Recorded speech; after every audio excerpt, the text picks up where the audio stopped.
Okay.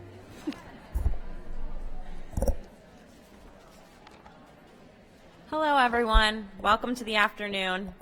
I hope you guys had a great lunch. My name is Rachel Kittenbrink, and I am the facilitator for this session. Just a couple of announcements to get us started here. The exhibit hall is open until 5 p.m. today, so make sure you get there after this session. There will be a special 20th anniversary panel presentation today at 4:30 that you really will not want to miss. Remember, in order to get continuing education credits, you must complete and hand in the verification form at the registration desk prior to departing on your last day of attendance. You can access the PowerPoint for this session and the other sessions via the conference website or the Groupio app. We're also asking that upon the completion of each presentation that you give us feedback for the session via the new Groupio mobile app.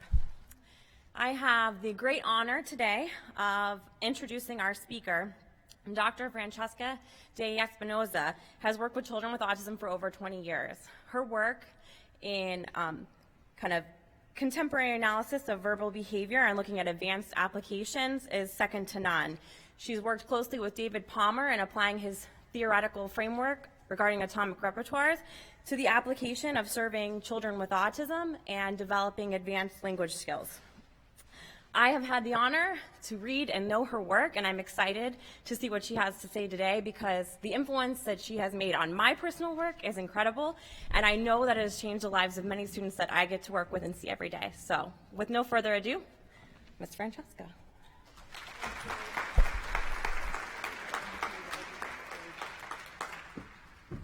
Okay. Right, I should turn my microphone on. So good afternoon, everyone. It's great to be back here for the third consecutive year. And I am particularly happy today because finally Vince Carbone and I don't clash. So he is actually in the room. And of course, he's in the room while I'm presenting one of the most difficult topics. It's a tough one, and I chose to do it because one of the ways that I learn things and learn to understand them is when I teach them. So I had to study quite a bit, and I've had a love and hate relationship with theory of mind, perspective taking, false belief understanding, however you want to call it. It's had different labels from various disciplines. I was trained by a group of British psychologists, a core group of British psychologists during my undergraduate days who have been at the forefront of publishing cognitive research on, and no, I have not renounced behavioral science, but I have to start somewhere, who have published extensively in the cognitive literature on the sort of basic deficits of children with autism. My supervisor was John Swettenham, and he worked closely with Simon Baron-Cohen, Uta Frith, Julian Hadwin, a range of British psychologists who have published extensively in this area. And that was my first experience with autism at a theoretical level. And sometimes I think of those days where I could explain behavior based on a hypothetical construct with some nostalgia, because it was so easy. The child with autism cannot do that because he has no theory of mind. Here is your explanation.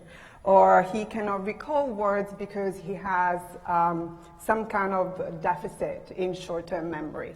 And it's hard when you then start working with behavior analysis because you have a few principles and you're trying to adhere to a parsimonious explanation for complex behavior.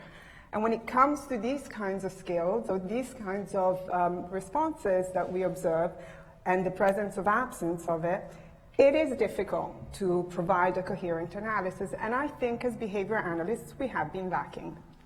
And unfortunately, the field has been dominated by a cognitive explanation for the kinds of responses that pretty much universally children with autism display in these kinds of tasks. False belief, anything that has to do with understanding that people may hold a different view of the world from the one that you hold. So attempting a behavior analysis is not easy, and I do not claim to be able to do so. What I would like to do, though, is to be able to synthesize what we have available so far and provide you with some guidelines on how to put together a program of instruction once we have gone beyond establishing verbal behavior about public events. Because so far, we're pretty good at doing that. We're pretty good at establishing fairly complex verbal behavior in children with autism or children with other sort of language disorders when it comes to public events. When it comes to establishing the verbal behavior of private events, we struggle. We struggle because we also struggle with the analysis.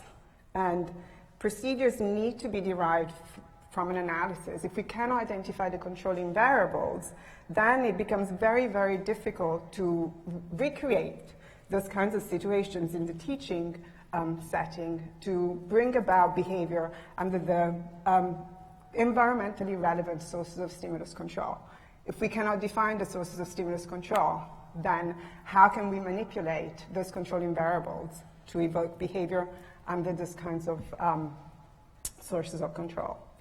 So I'm going to try and do that by bringing together what we know about the verbal behavior of private events.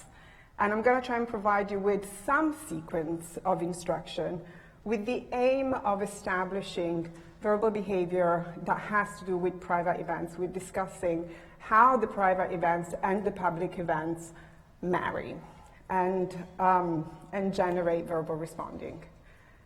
So that's what I'm going to try and do. We will watch some videos, and what you will see is that the children in the videos, they're not very many. They tend to be the same few because not many children achieve this kind of curricular sequence.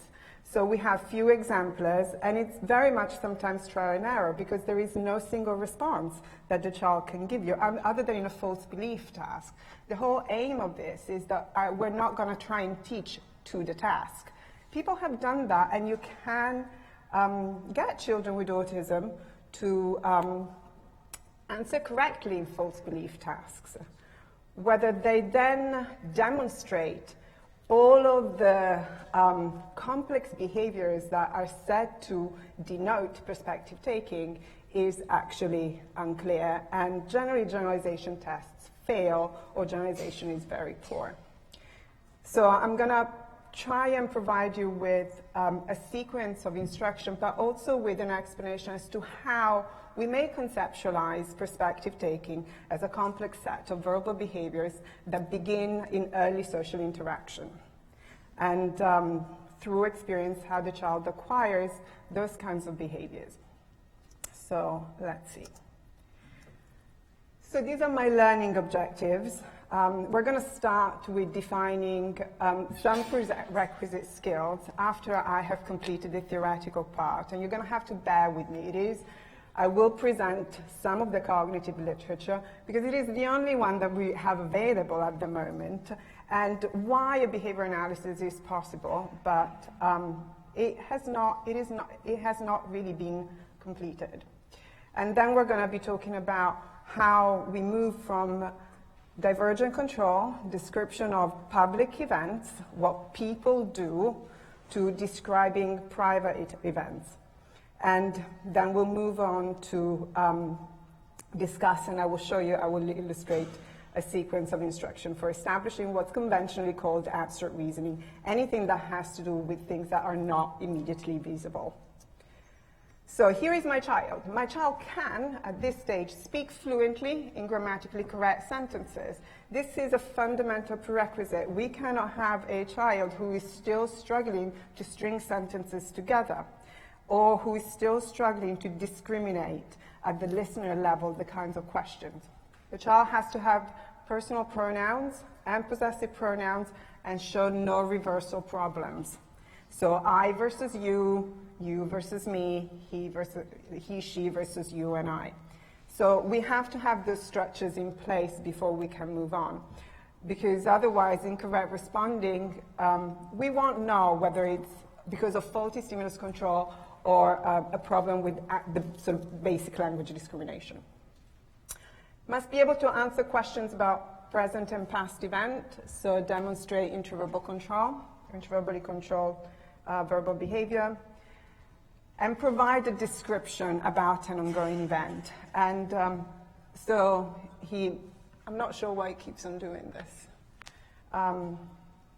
But he must be able, when presented with a compound, complex event with multiple people, so people doing different things at the same time, he must be able to provide a coherent description that is not just focusing on minute details.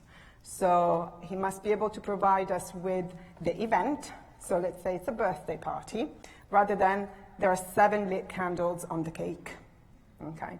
So, and I won't talk to you about how exactly to teach that, but there are a number of ways that we can do that once we've established autoclitic frames, which is something I presented on a couple of years ago.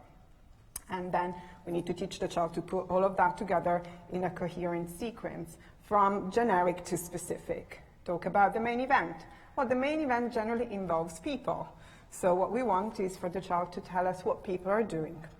And then moving on to more details. But that's what we want. We want a good description of an ongoing event. The child must be able to tag what people do and the public accompaniment to what's happening.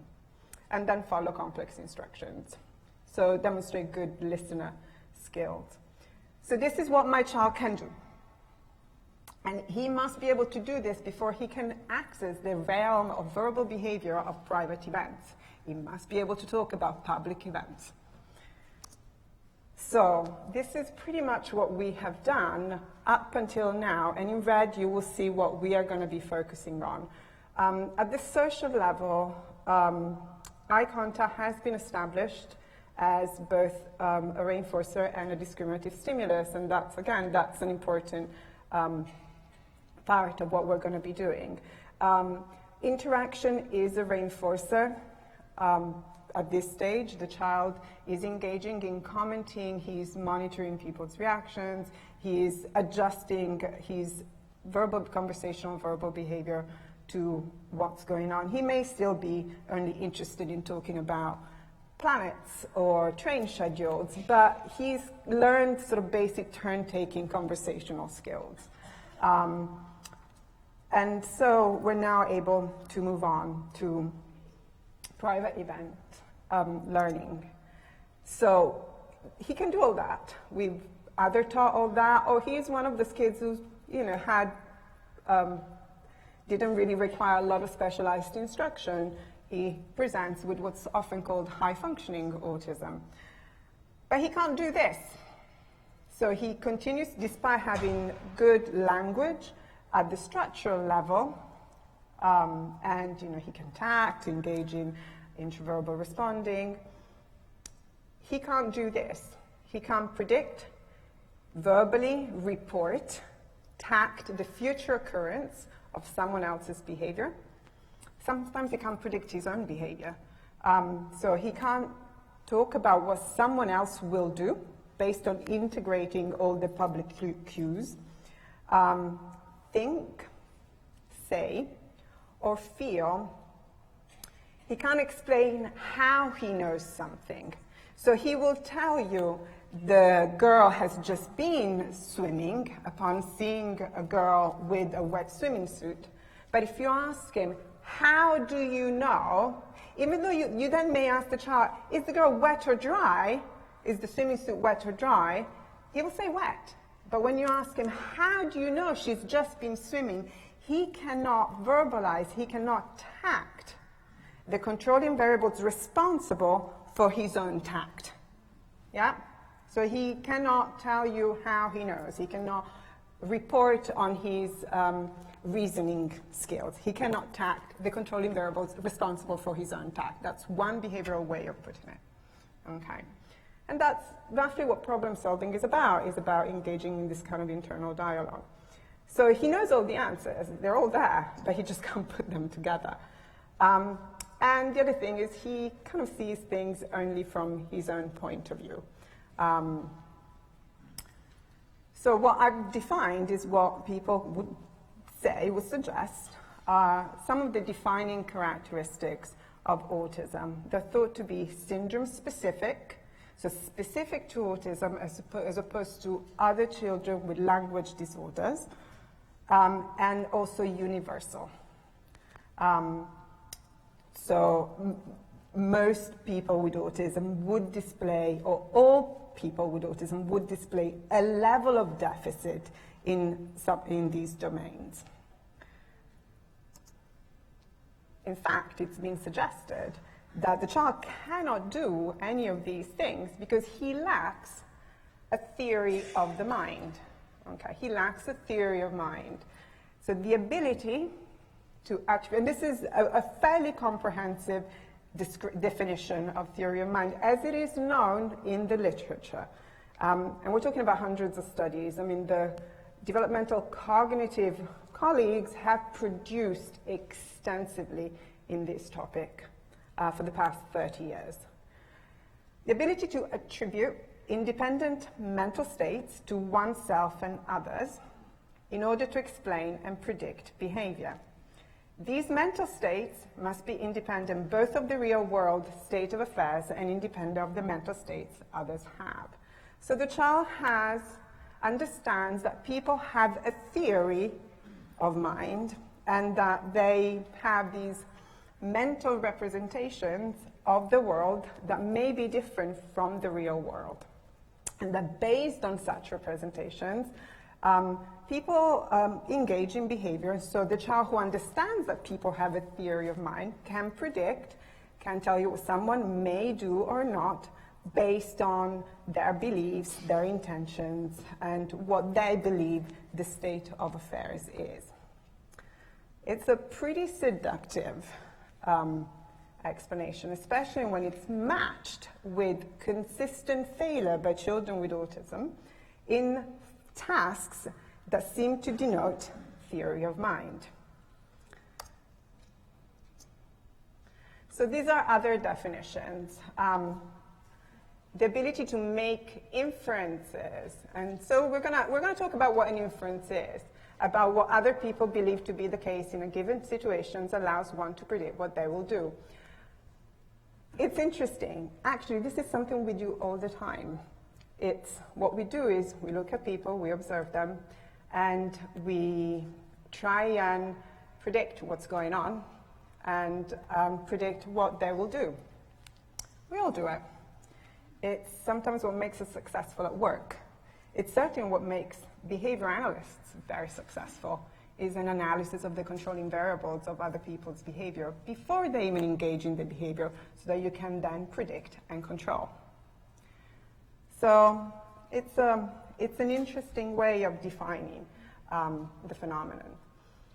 Assessments generally involve the child differentiating. So how do you assess? How can you tell if a child has such a theory about the mind?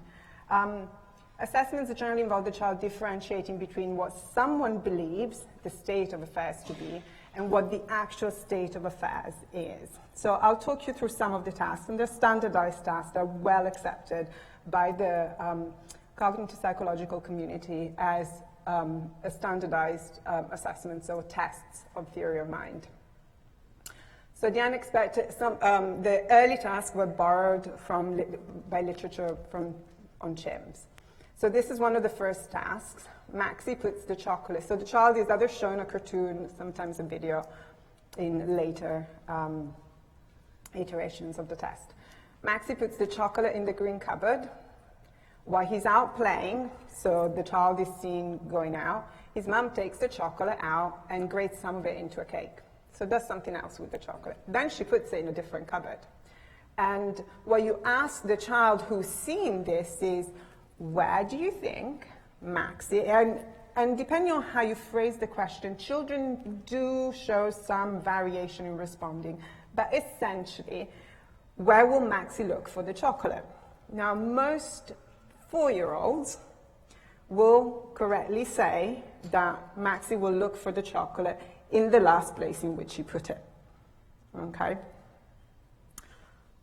So, and there's definitely an age shift, and it may be linked to language or not, but there's an age shift. Around 3, children tend to fail this assessment. Past 4, they consistently provide the correct answer. This is another variation. It's a Smarties task. What's inside the tube? So the child is shown a tube of Smarties. Most kids would know when they're shown a tube of Smarties what's inside. And then what the experimenter says is, oh, look, I've taken the Smarties away. Look what's inside. And there are pencils. And then you ask the child, the test question would be, so-and-so is coming into the room now. What will he think when we show him the box? And again, the child who has a theory of mind will say, well, you know, will think, well, the other child doesn't know that there are pencils inside because he hasn't seen them, so he will think there are Smarties. So this is the assessment. Now, if you ask some control questions, then the children who fail this test sometimes show better performance. So a control question would be, when you first saw the tube, before we opened it, what did you think was in that?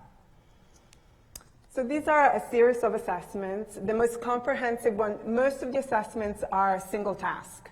So one task and, a couple of questions, one question generally.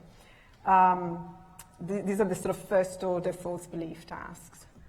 Then we move on to more complex tasks of allegedly perspective taking, the interior mind, understanding metaphors, jokes, sarcasm.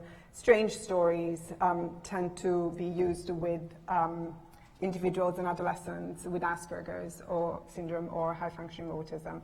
And yes, I know I'm not meant to say Asperger's syndrome since the new DSM-5, but I'm still going to say it. Sorry. The most comprehensive assessment is the theory of mind test. It's a 72-item standardized interview, mainly stories and drawings, that assess precursor for theory of mind, elementary, so first order false belief tasks, and second order. And basically, the more complex you want to make it, you just add one more person who has a false belief about someone else's false belief about someone else's false belief. So that's how you make it more complex. So this is just some summary statements. The most meta-analysis, and there have been several, suggest that most 3-year-olds make false belief errors. And C is making it around 4. So the most used assessment is the Sally and Ann false belief task. And most of you who have had some theoretical training in autism and the triad of impairments will know this test. 2 dolls called Sally and Ann. Sally has a basket, Ann has a box. Sally puts her marble in the basket and leaves. When Sally's away, Ann, who's a little bit naughty, puts the marble in the box. Sally's going to come back now, you tell the child, and then you ask, hey, where is Sally going to look?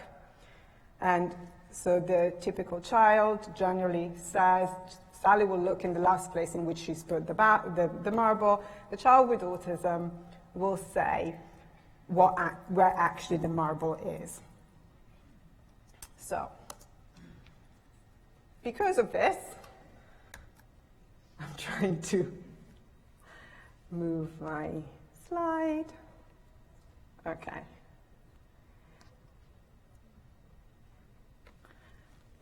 They suggest that the verbal statement about the character's future action, in that the character who went out will look in the last place she put the marble, demonstrates that the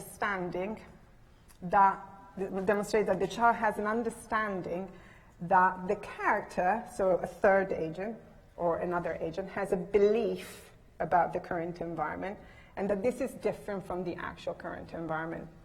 So this is suggestive that people have a mind. The child understands that people have a mind, a representational system that may not reflect reality, but which can nonetheless guide behavior. So based on this belief, the child will, the character will say, will look in the last place that she placed it, because that's the last image that she has of the marble. And so the child who understands this, that the character has this mental representation of her state of affairs, and that this is different from what the actual environment is about, demonstrates to have a theory of mind. So one of the generally used definition is that theory of mind is being able to infer the full range of mental states, beliefs, desires, intentions, imagination, emotions, and that cause action. So as behavioral analysts, I know we have a problem with this, the idea that beliefs cause action. But bear with me. I promise you, I have not renounced behavioral science. In brief, having a theory of mind is to be able to reflect on the contents of one's own and others' minds. Now, if we change these terms around a little bit, we might actually come up with a better definition, but I'm not going to do just that just yet. Well, how do children with autism do in these kinds of tasks? Well, all of you who've worked with high-functioning kids with autism and know that they don't do very well. So the kind of pivotal study done in 1985 showed that when children with autism were matched not chronologically, but in terms of their verbal mental age, to children with Down syndrome and typical 4-year-olds, the children with autism performed particularly badly on this task, which led then to a whole program of research to assess whether the child with autism have a theory of mind. And the answer is apparently no. And that a lack of theory of mind in autism can therefore explain, and it is a consistent result that when children with autism are tested on these kinds of tasks, they do not do well compared to the neurotypical controls. So it is something that we have to address. It is not an invention. It does happen. The explanation for it is circulatory, but the phenomenon does exist, and because it does exist, we have to be able to explain it, especially if we claim to have, to this point, the gold standard for educational intervention for children with autism. And we do. But we have to be able to explain how to establish this. So lack of theory of mind in autism accounts allegedly for the trait of impairments. Problem with socialization can be explained by the lack of theory of mind. The child does not understand that that person may think differently, and so does not appreciate that people have different points of view. Communication takes things literally because does not understand people's private events, beliefs, intentions, and so has an inability to represent intentions or recognize all the language that we often engage in. And we talk in terms of private events terminology. We talk about thinking, we talk about how we feel. I mean, how we all feel is incredibly important when we have conversations with people. We don't churn out facts. We tell people how we felt when we watched that film, why we liked it. Problem in communication can be explained in terms of absence of theory of mind. Imagination, and the prediction is that because this has to do with meta-representations of the world, basic processes that involve primary representations, so memory, perception, visual spatial skills, are relatively intact. So it is a seductive theory, and it has convinced hundreds and hundreds of people that this is the case. And it may be the case. It may be the case that the child with autism does show extensive deficits in abstract reasoning, perspective taking, or so-called theory of mind. It is still not an explanation for the kinds of responses that children perform in these kinds of assessments. So the question is, can it be established? Well, you can teach the task. You can teach to pass false belief tests, and that's what's been done by the majority of studies, including the behavioral ones. There are very few behavioral studies, but it is basically a teaching to the task. So there is some improvement in performance. Maintenance and generalization are poor. So when the child is then presented with, as long as the stimuli are very similar, you do get some generalization. But when the child is given, or children are given tasks that tap into the same kind of skill but are completely different, so the stimuli are different, then generally they demonstrate poor generalization skills. The other question is, well, if the presence of theory of mind is, it can explain all of the social and communication deficits in children with autism, then does the acquisition of it lead to improved empathy, improved social behavior? And again, the few studies that have tested a change in social behavior or have relied on reports from parents, again, have showed no correlation between one and the other. So what is the problem with this? The problem is that theory of mind is viewed as an entity, something that's either there or not, and the presence of absence is responsible for the presence of absence of certain responses in certain structured tasks. So it's employed as a causal explanation for behaviors and social deficits in autism. And I mean, it may not be the case here in the US, but I can assure you that in the UK, theory of mind, weak central coherence, and executive functioning are the three most mainstream theories to explain the syndrome-specific and universal deficits of autism. And they are the ones that are often referred to in intervention.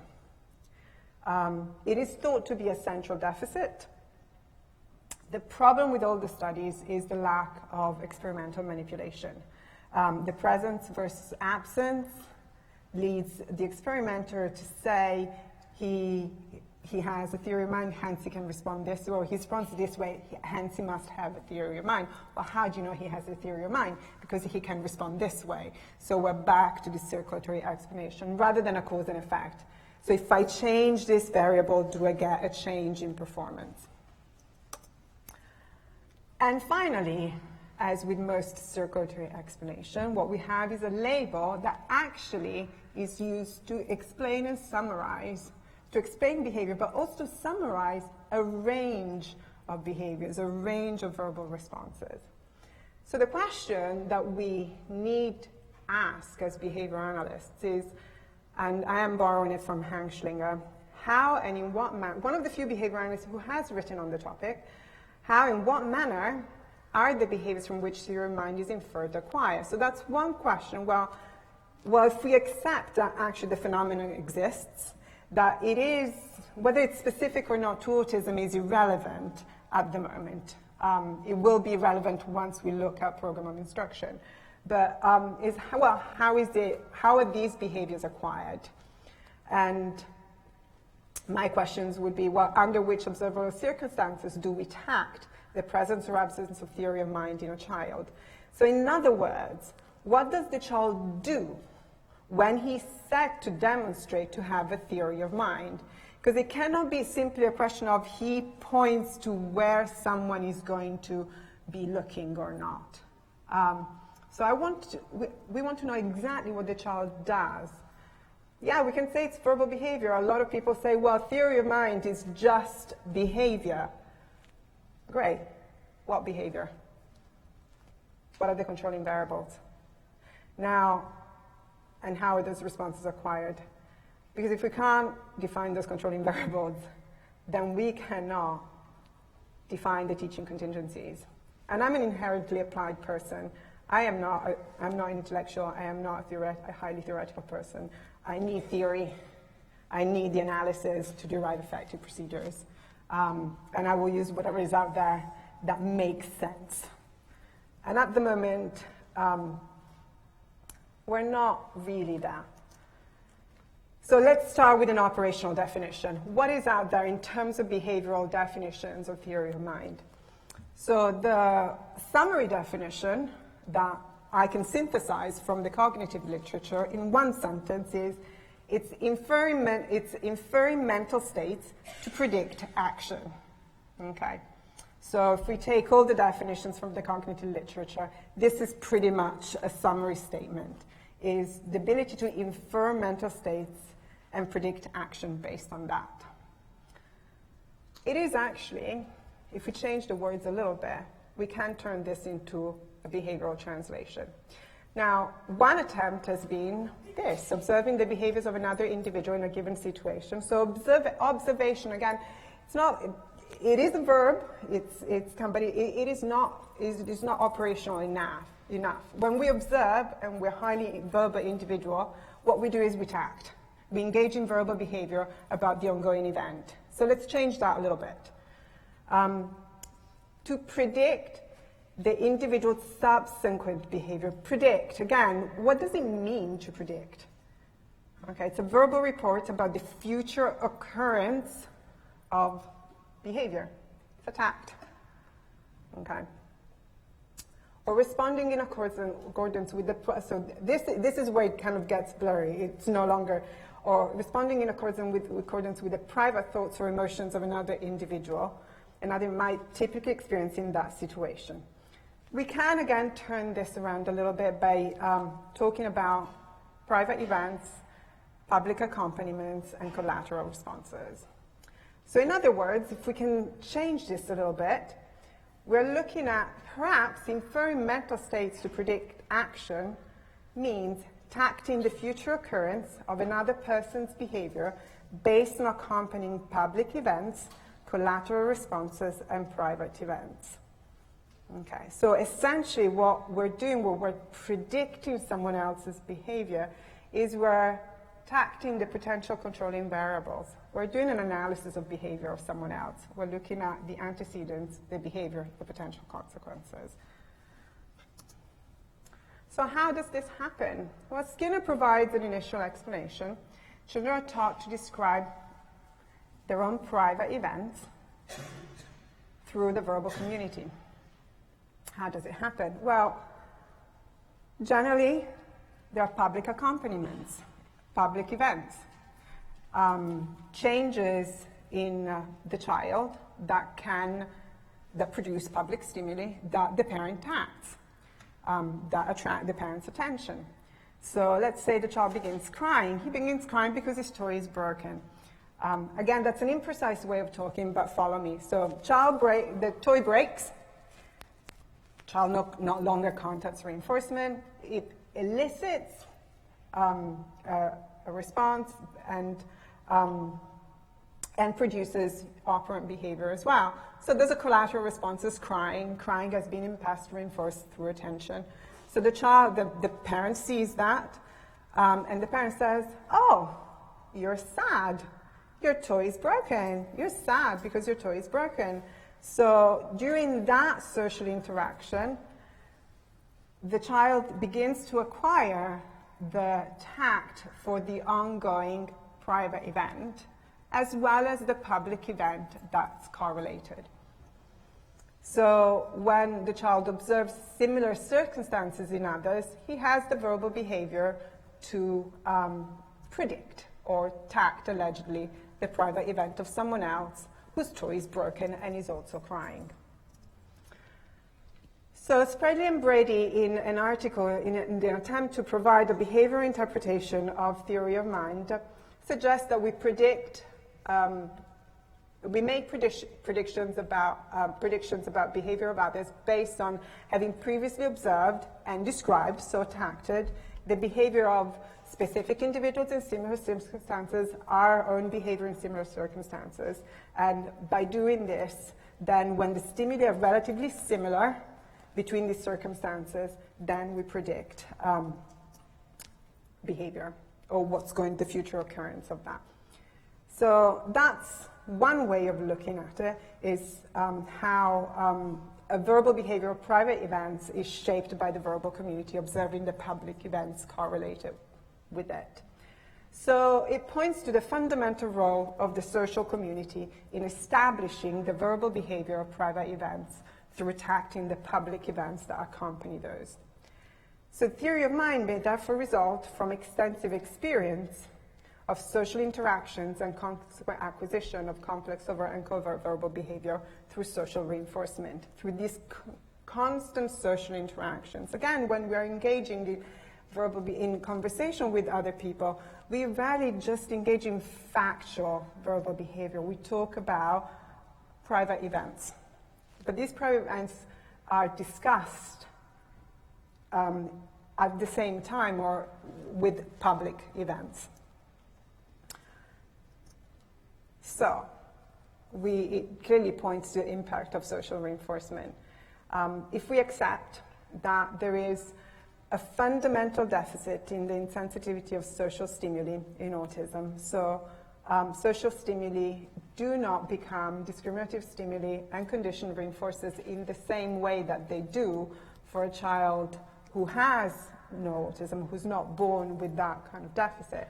If interaction with people is not a source of reinforcement, then behavior that contacts this source of reinforcement, operant behavior that leads to approach these kinds of reinforcement, is going to be deficient. Behavior such as looking at people, reading the facial expressions of others, seeking their attention, so all the cues that have to do with the delivery of social reinforcement are not going to be discriminative stimuli because people are not reinforcing. Seeking their attention, developing language to interact with them, and responding in socially appropriate ways to their changing behavior is likely to be deficient. So if we see autism as a fundamental deficit in social interaction, in sensitivity to social reinforcement, or in which social stimuli, the salience of social stimuli is altered, then any behavior that's naturally shaped by contact through these stimuli is going to be deficient. So we can think of it as a process rather than a construct. So to develop effective procedures, we need to be able to generate this kind of analysis. And so if we accept the impact of social reinforcement in the development of all verbal behavior, then how do we begin? Well, we want to begin with establishing, as much as we can, social stimuli as discriminative stimuli and conditioned reinforcement, or conditioned reinforcement, demonstrated in some recent studies on joint attention and observational learning. And I would point to Bill Dubey's analysis on joint attention. Moving on, so as a first step, that's what we want to do, is we want to establish the value of social interaction as a discriminative stimulus and as a conditioned reinforcer. I would also point to Per Holt's research on joint attention, and he has an extremely effective program of instruction to establish eye contact as a discriminative stimulus. And then we want to move towards establishing a verbal behavior of others' public events. And subsequently, we'll move on to establishing one's own and others' private events, a verbal behavior of. So, if it is only just behavior, call it perspective taking, call it theory of mind, false belief understanding. We still need to answer what we actually do or say when we take on someone else's perspective. So saying perspective taking is just another clever way of coming up with another circulatory explanation. Well, when we demonstrate theory of mind, we're demonstrating perspective taking. It's slightly better because it has a verb there, taking. Okay, but what is it? How do you take someone else's perspective? What do you actually do when you take on someone else's perspective? What are you doing? What we do is, it might involve discriminating the source of stimulus control between ourselves and other agents. Essentially, what we tact is the controlling variables for that person's behavior or nonverbal behavior. So taking another's perspective could therefore be viewed as tacting the controlling variables for that person's behavior or not, and discriminating between their controlling variables and our own. So X will look in the basket instead of the box because I can see that she has seen that is the last place in which she's placed it.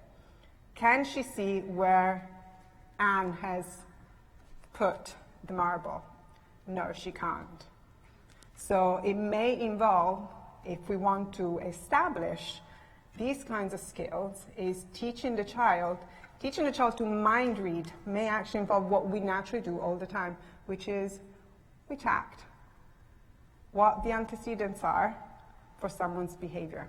Something as behavior analysts we're very good at. We're also very good at it as human beings. Looking at the controlling variable. He does that because, and I know he does that because X, Y, and Z. So perhaps one way we can start establishing the verbal behavior of private events is to teach children to tact the controlling variables for someone's behavior. So how do you know? I know because I can see that.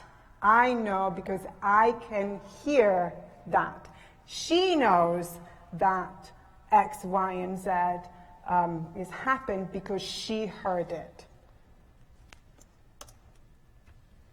So seeing and hearing leads to knowing. If we can teach our children to do that and teach that when someone contacts something, then he can engage in behavior relevant to that situation, then we may have a more precise program of instruction, but also maybe a better understanding of what actually perspective taking involves. So, this is an example. To be able to engage in such verbal behavior, what can she see or hear versus what can I see and hear? What does she know versus what do I know? We need to be able to teach children to tact the verbal, nonverbal stimuli that evoke what we ourselves say and do. So, how do you know Daddy's washing the dishes? Because I can hear the plates rattling. So before the child is going to be able to talk about the private events of someone else, he has to be able to tact the source of stimulus control of his own private events. And that's important. So plates are rattling, child cannot see Daddy washing the dishes, and we ask the child, what can you hear? And the child says, I can hear the plates rattling. What do you think Daddy is doing? Daddy is, well, that's a tact. It's a tact. It's an auditory tact. No more, no less. But what we want the child to be able to do is report the source of stimulus control for that tact. So I know Daddy is washing the dishes because I can hear. And that is the fundamental part, is the tact of that controlling variable. It's an autocritic. Because I can hear the plates rattling. And as a result of extensive personal experience, as Skinner suggests, we will then likely be more able to establish that verbal behavior and generalize it to another person through stimuli being similar. So how do you know that she knows? How do you know that Molly knows that Daddy is washing the dishes? Because she can hear. So let's see how we get there. So what are the teaching verbal behavior components that we need to establish?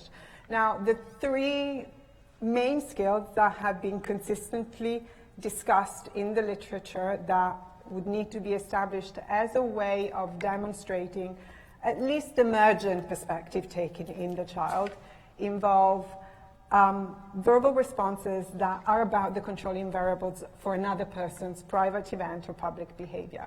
So visual and auditory generally. And there are, I can summarize them in these three, but you will see that each of these is a skill area, is a massive skill area that includes many, many responses and many sources of multiple stimulus control. And we need not classify these in terms of basic verbal operands. We accept that they're multiply controlled responses. Emotions, so understanding your own private events and then the private events of others. Inferences, and by inferences I mean discussing, describing, reporting the source of stimulus control that's responsible for that inference. So how do you know? Being able to answer how you know something is very different from reporting on what someone does.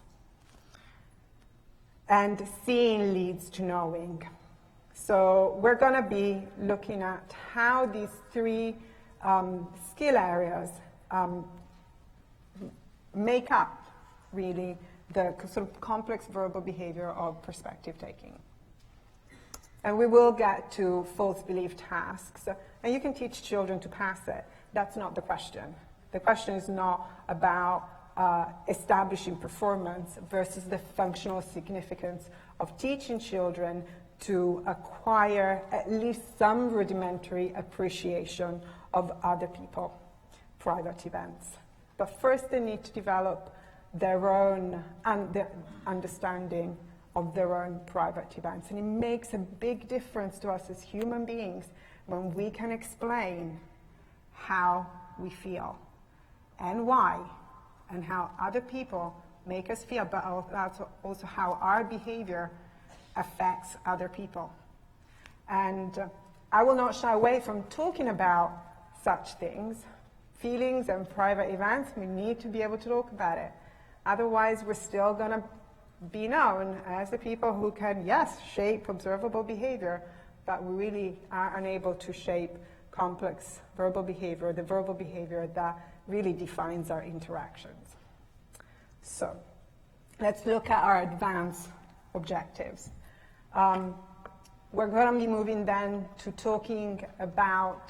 moving beyond talking about public events.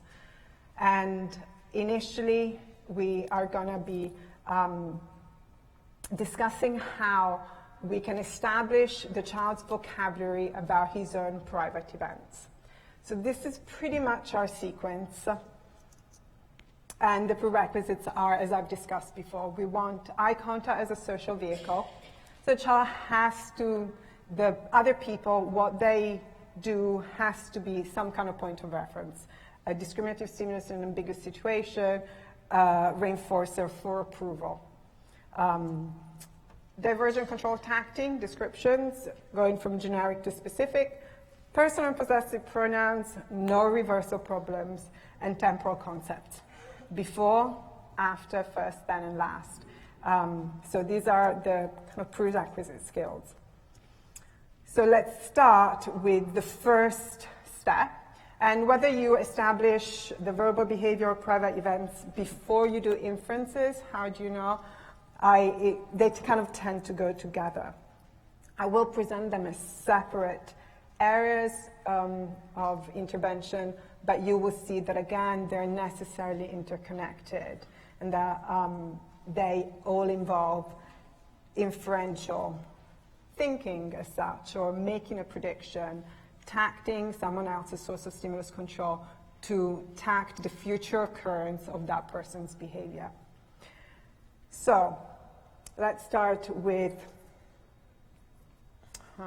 it's whether I give you a break now. No. Let's start with emotions. So I can rehearse a little bit more. No, let's get this going, and then I'll show you a video, and then we'll break for 15 minutes. So, emotions. Can someone define an emotion for me? It's something that we're all very concerned about. It's something we seek. You know, when we engage in behavior, what we're sometimes seeking is some kind of internal shift. We ask people, how do you feel? Or when they've watched, they've had something's happened, you ask them, well, how did you feel? It's terribly important to all of us. Collection of responses. We can define them as that with elicited and operant components.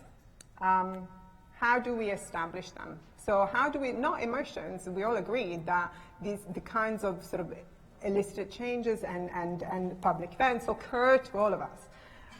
But is how do we establish the vocabulary for it? How do we establish the verbal behavior when these events are only observable by the person allegedly contacting them?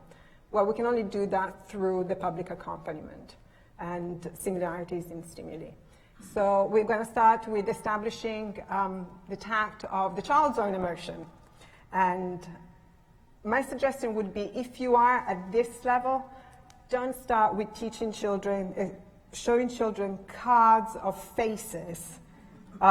Someone smiling or someone not smiling or someone frowning and saying, how does he feel? Okay. There's no doubt the child will learn it. It's a simple tact. It's nothing else. You have to have the public accompaniment to be able to understand and acquire the verbal behavior of the private event that we call sadness or happiness or excitement. Okay. So my suggestion would be, let's do exactly what parents do. Something happens, and then they provide the verbal behavior. So seize the moment. You're going to look at some of this and why it's important that you have a child at a particular stage of development or functioning, especially when you're trying to establish the verbal behavior of kind of negative, what's conventionally known as negative feelings, angry, sad. You got to wait for the child to be angry, and you got to wait for the child to be sad. Without necessarily generating that, so creating the verbal, the public event. And you also don't want to have a child who engages in severe challenging behavior, so he's just about to hit you and say, hey, say you feel angry. That's not going to work. He's still going to hit you, okay? And he will say angry, but again, sometimes there's this idea that if we teach the child the verbal behavior, that will have an effect on his behavior. So I'm not sure whether, I mean, it's something that in the UK is done a lot. He's like this because he hits because he's angry, or he engages in this challenge, he stims because he's anxious. And so you ask, well, how do you know he's anxious? How do you know he's angry? Because he hits or because he's stimming. So we get into this circulatory explanation over and over again. But there's this whole idea that if you teach the child to label how he feels at that moment, so to tact the private event that's allegedly ongoing, that will somehow have an effect on regulating his behavior. So you have interventions such as traffic lights, so green, orange, red, and somehow by showing that the child is simmering, that this will have an effect on himself regulating and stopping behavior that's being reinforced over and over and over again. Now, if that were possible, we would all be doing it great. But actually, it will be possible at some point to establish some kind of generalized rule-following behavior. And you will see some of that. You will see how we are able, once we've established extensive verbal behavior or private events in oneself and then others, that some children are able to discuss future events and what effect those future events will have on their own private events. But we have to start somewhere. So I'm going to, instead of talking about the sequence, I'm going to show you a video of how the sequence of the verbal behavior of emotions can be established, starting with seizing the moment, wait for that public event to happen, because otherwise all you're really teaching is just a simple tact. Okay, so let's start.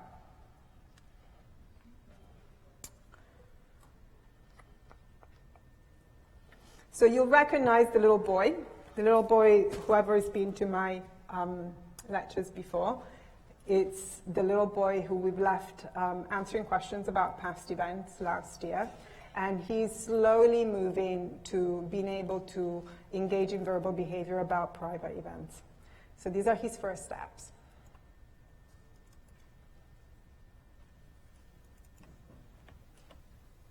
Like, oh, it's now time for us to learn to speak and learn to say 1 to 10 in Spanish. So we have a public event. He's playing with the iPad.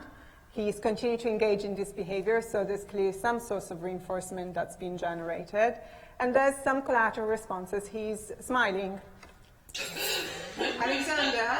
So here he sees in the moment, and I will go, Alexander, how do you feel? Now, previous to that, the problem with seizing the moment is that sometimes your video camera is on and sometimes it's not. So previous to that, I would have said, oh, you feel happy. So I would have labeled that myself, and then, oh, you feel happy, what are you doing?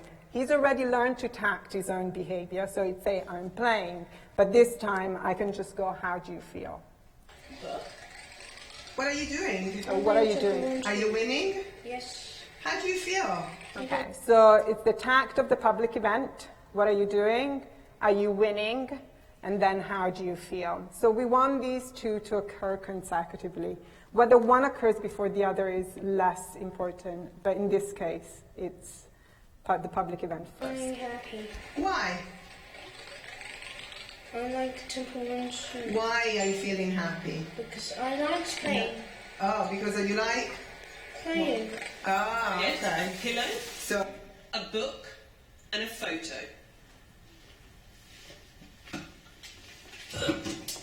Delicious. Oh! So he hits his foot on the baby gate. We did not put that there on purpose, okay? That's been there for years, so he should have seen it. It did not move. So he hits his foot, he complains. So here is the kind of collateral response. The public accompaniment is him hitting his foot. You okay? Come back over here, please. Clearly complaining. See your foot. how do you feel? How, I feel happy. no, come here. I feel so. Clearly he's, happy is kind of overgeneralized, and he just wants to get away, basically. So come back. How do you feel? Why? Because I hurt my feet. Oh, Be careful. oh. You say I shouldn't be careful. You tell me and show me how you make yourself some cereal for breakfast. First, So he's working on sequencing, and he is learning to tact the sequence of routine events. That's generally how we establish first and last, and sequencing, as in putting events into temporal order. We start with tacting routines. So I'm not going to show you that. I don't generally teach it from cards. But he does that, and it's Cheerios. It's his favorite cereal. He's not meant to eat it, but he does. right, so now let's see how he does with Rico. Right. How do you feel, Alexander? I'm happy. Why? I ate the Cheerios. Oh, you ate the Cheerios. Okay. Really? So what we've done is we've now established the tact for the private event as best as we can based on the public event, and conventional kind of shared verbal behavior about these terms. So we have some public events that have occurred, and the private event that's accompanied those. We can now talk about them. So that's in the past. We can now talk about the public events, so he can learn to report and talk about how he felt in certain situations, so that he can develop verbal behavior in the absence of the event. And that's one of the great things about verbal behavior, is that we can recreate contingencies verbally without the events being there. Those wonderful words.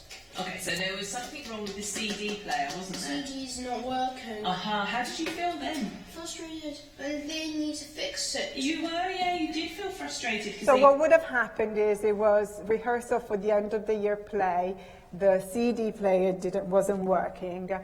He made some kind of response. We asked him how he felt. He had learned frustrated, so we said, okay, you're frustrated, what do you need to do? So he's working on problem solving. Well, we need to go and ask the man to do this and this and this. And then we would ask, how do you feel now? So it all happened in real time, but now he's reporting about it. You wanted them to fix it. Did they fix it? Yes. How did you feel then? Relieved. Oh, you have it. Yeah. Your CD player's working. You were right, you were. He's fixed it. Yeah, they did. Do you remember who fixed it? The man. Do you know what? I can't even remember his name either. Like, No. happens like that, you can really get quite far. Are you ready? I'm going to ask you about how you felt Yeah.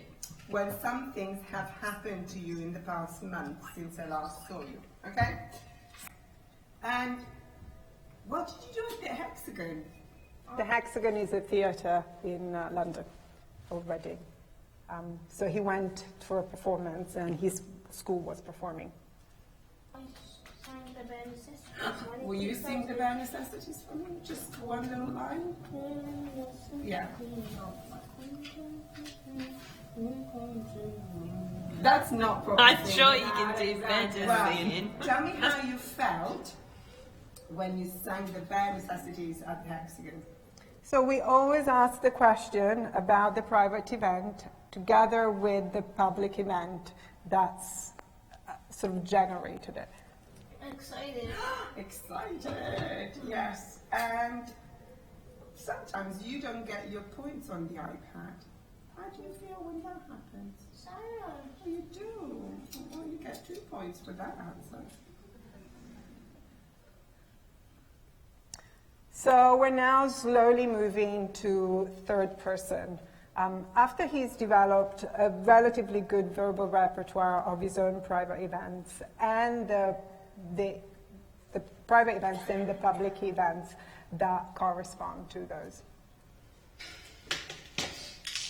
Okay. So this is about a year later, actually. Tell me about it. Yeah, it's the same. Tell me about it. Describe it for me. The boy is.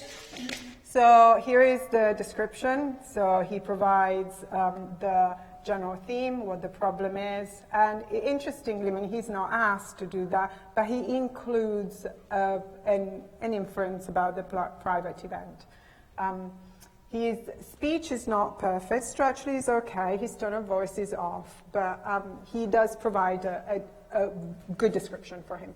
Built an ice cream by accident, and it's dropped and falls. So he's built an ice cream by accident. It's dropped and falls down. And it's melting. It's melting. And he's sad. And he's sad. going to cry. He's going to cry. What's happened? Right. So what should he ask his mum? For his t-shirt. So what should he say to mum? Mommy. So we talk about the problem, and, what's happened to the T-shirt and what he should do, and so on and so forth.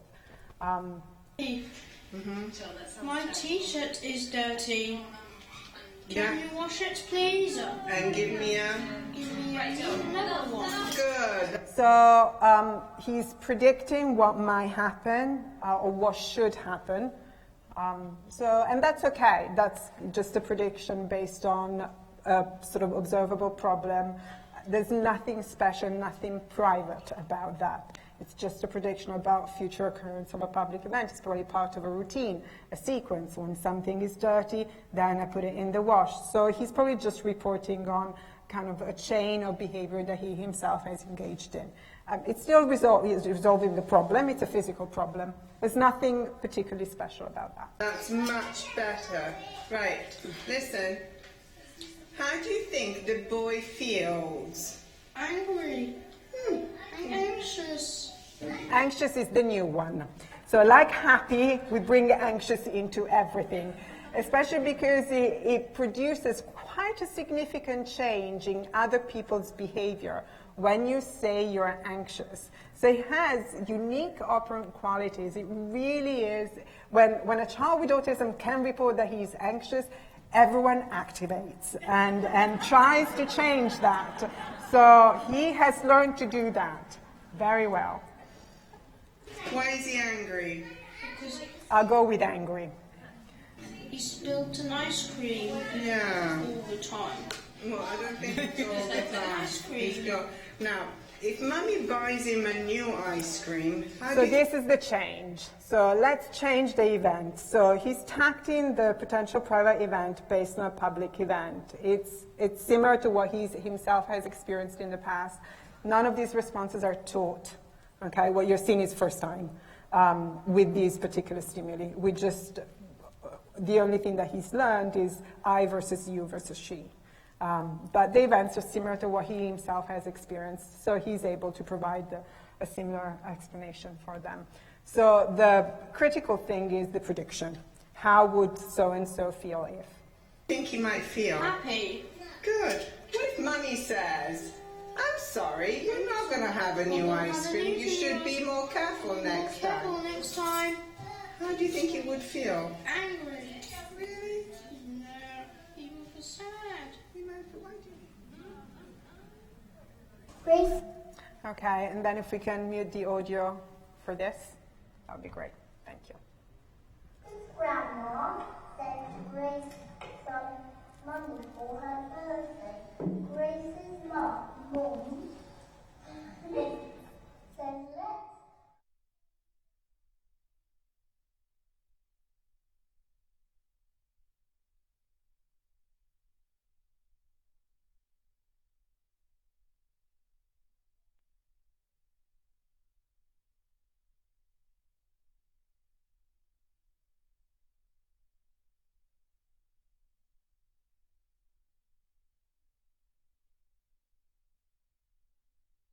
Discussion, yes.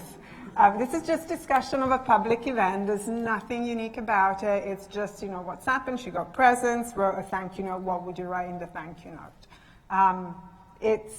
How would so-and-so feel if? So that's the kind of prediction of the private event.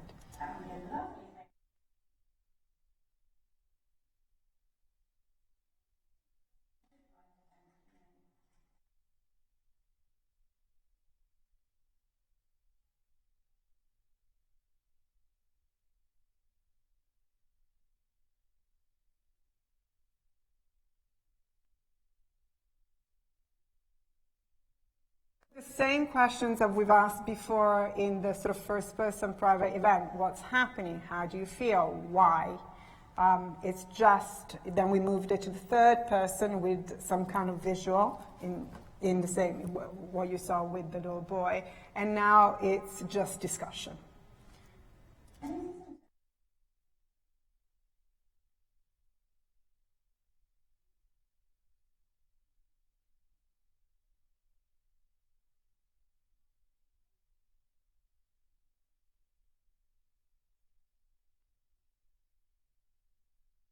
Okay, so we're moving on to more complex tacting now. So predicting a potentially private event from tone of voice. We can put the audio back up now, but you'll have to go down again. What you'll see is a group of children. They are all very, very able children, and but what they really struggle with is detecting changes in tone of voice, so prosody, and they're very vulnerable to bullying, sarcasm, and sort of generally sort of difficult social situations. So one of the things that they're learning here is to discriminate, tact, based on the change of tone of voice, the potential private event. And there's a mismatch between the content of the verbal stimuli and the way it is said. So if I said something like, I'm having ice cream, generally most kids would be happy about having ice cream. But so the content of the statements is fairly neutral. And sometimes there's a mismatch. So it'll be, I'm having ice cream. Okay. So they can't tact based on the action. They have to tact based on the changes of the tone of voice.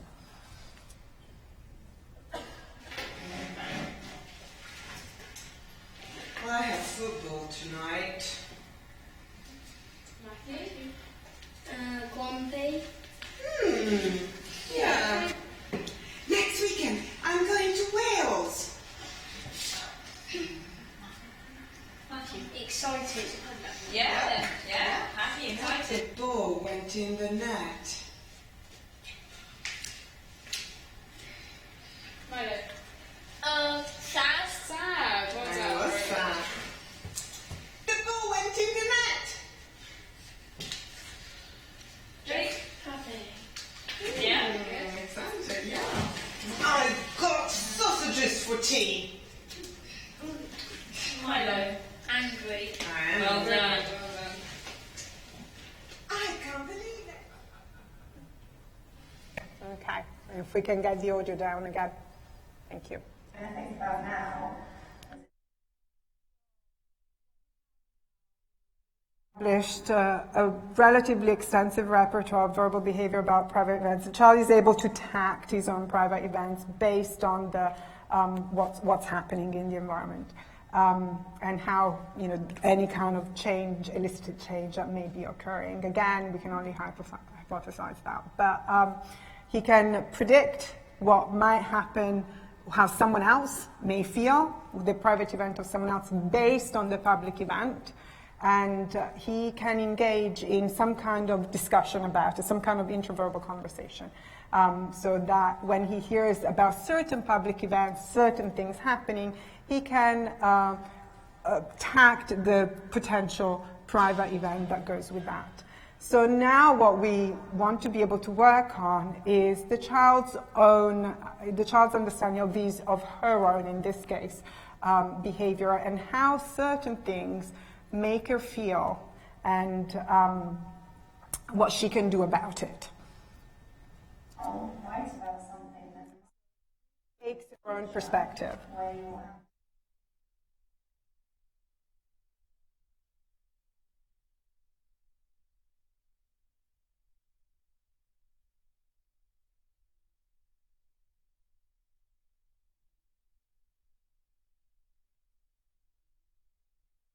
We want is for her to tell us the things that have made her feel a certain way.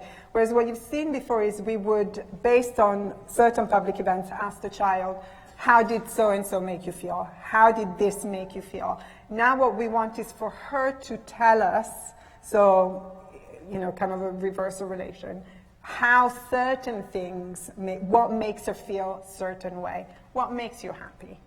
God, if people asked us this question a little bit more. What makes you sad? What makes you angry?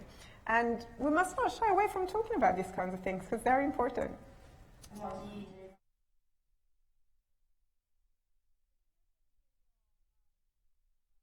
Or that she needs to rely on. She says, I just ignore him when he says nasty things about my fish. But she's not always that good about applying extinction.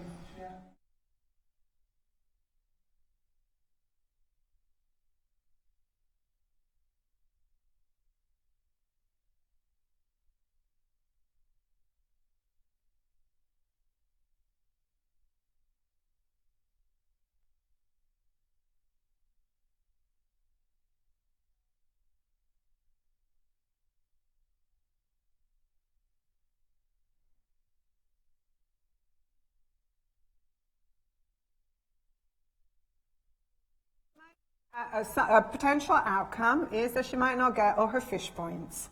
She's working towards buying a new fish, and so she has tokens, and she's working towards accumulating sufficient tokens to exchange for a fish. And what might happen is that she might not get them, and that would make her feel sad. That's the private event as she reports that she would feel, or she would be generated by that.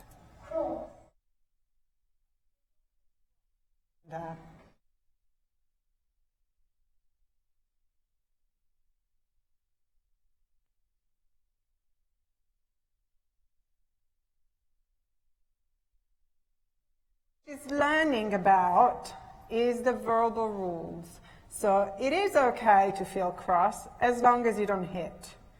Okay, as long as you don't do something that may affect someone else. So we're at a stage now where we can actually engage in that level of verbal behavior and the potential public events that may occur following certain other behaviors.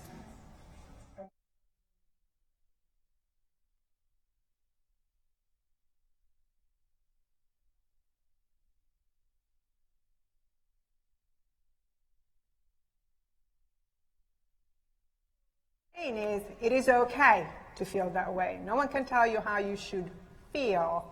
No one can. But what you do about it is important.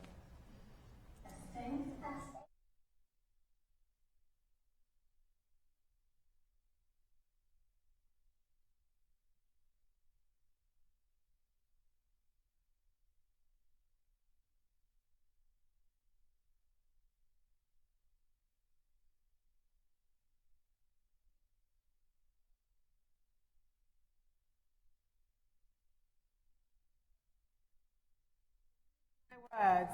So this is happening. I can tact what's going on. I'm feeling cross. What is the right thing to do?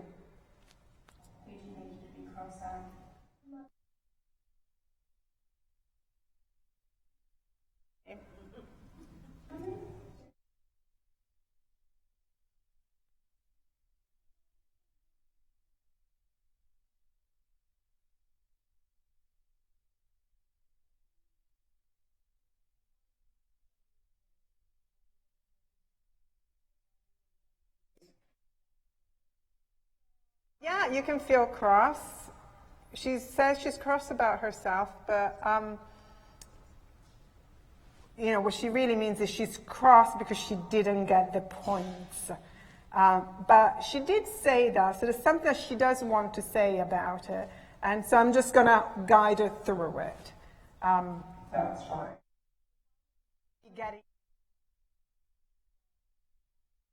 I was naughty.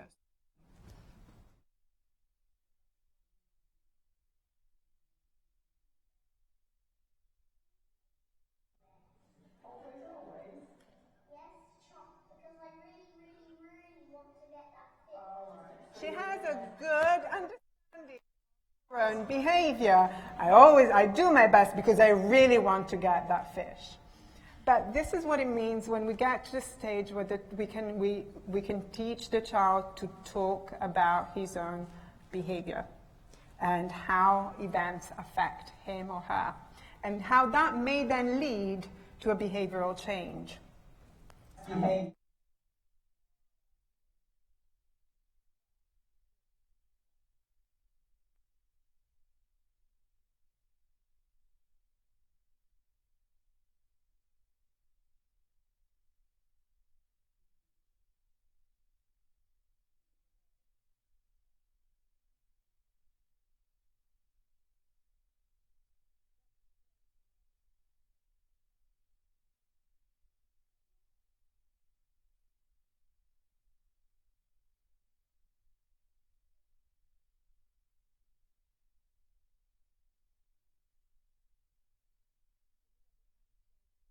How she would show that she's feeling cross is cry or hit mommy.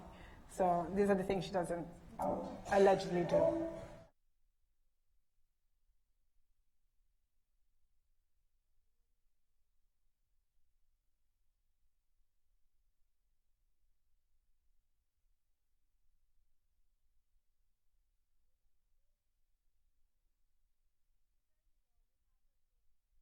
Complete now repertoire of what some might call self-awareness, and we are going to be talking about it just at the very end, and we'll see what Skinner's had to say about it. But she can discuss the public events that are correlated with private events, or the private events are correlated with certain public events, the kind of collateral responses. She can recognize them in herself, and she can recognize them in others. So we now have a fairly comprehensive verbal behavior of private events. But we have to see it in this context. We have to see it as, yes, verbal behavior, and it is an analysis of the kind of collateral responses that are occurring, the public accompaniments and the private events. First within the child at the time they're occurring, and then tacting the occurrence in others based on similarities of stimuli to the point that the child can engage in discussion, verbal reports of previous events, but also generating predictions as such about future private and public events. Let's break for 15 minutes, and then we'll come back to inferences and perspective taking.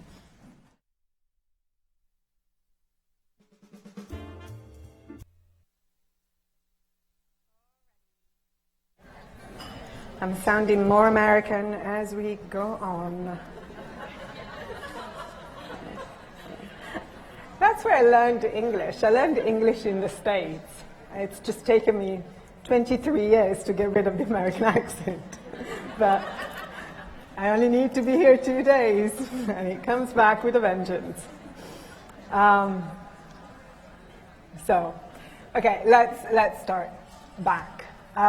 So I'm just going to move on from establishing the verbal behavior of private events, but I'm just going to specify the transitions across the stimulus, the sources of stimulus control, from first person to third person to prediction. So these are the kind of 3 transitions you want to remember. So for step 1, learning the vocabulary of self on self, not others. Tacting on private events that correspond to specific public events. So the child story breaks, that's antecedent and public event 1. Child cries, child's behavior in public event 2 for mother. That's what the mother can tact. Teacher actively then tacts the private event, oh, you are sad, and the public event, your toy is broken. And then teaches the response to the question, how do you feel? Sad. Why? Because my toy is broken. So this way, the tact for the public event matches the private change that we conventionally call sadness. Because those are the public signals that as a verbal community, we recognize, we tact with such word. So don't start teaching obscure kind of terms for, just start with the basics. There's, if the child can tact is on private events as sad, happy, scared, maybe excited, they're okay. And then you can move on to sort of more complex variations, worried versus anxious, frustrated, relieved, pleased versus happy, and so on and so forth. Then we want to establish, so this is a tact, then we want to establish the intraverbal control. So the ability to recall private events in the absence of the event based on a verbal account of the public event. So I'm going to talk about the public event.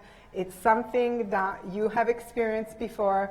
I'm tacting something you yourself have tacted previously, and then the child will tact the private, will recall, will engage in some kind of intraverbal behavior regarding that private event.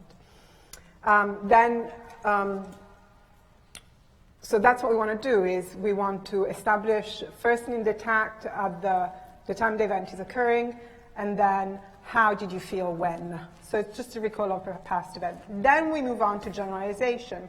Now generalization is just based on stimulus generalization, so just variations on potential public events that share some similarities. So, okay, so you felt sad when your toy was broken. How would you feel if the Wii game was torn, or if the CD was scratched? So something else that's fairly similar.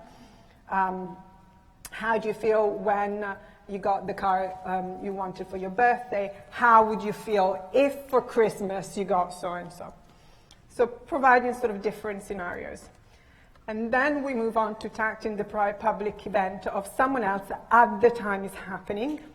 And again, we want to have expose the child to sufficient public event exemplars for there to be similarities in the pictures or the videos that we show. So that generalization can occur. And it is generally fairly immediate. We really shouldn't be teaching the tact at this level on a third person. We start with what's happening. So this is happening, the ice cream is melting. How does so-and-so feel? And then, again, predictions. So if this happens, how would so-and-so feel? So we've watched the video already. So here you have a sequence, and it is, again, it follows this kind of three basic transitions from first person to talking about it to third person and prediction, moving on to sort of tone of tacting, tone of voice, and more complex events. So this is one aspect of what a lot of people would call perspective taking. You are predicting how someone else might feel, the private event of someone else based on the public event. That is taking someone else's perspective. It's one aspect of it. So what I'm trying to convince you is that we need not rely on a structured assessment of false belief. But false belief, that kind of single response, does seem to encompass a much more complex repertoire. But we need not be too worried about it. So let's move on to inferences. So this is the kind of second large area of verbal behavior, and you will see how it is eventually will become connected to a private event. It is still a private event, it's just slightly different, and we can discuss it more in terms of certain public events.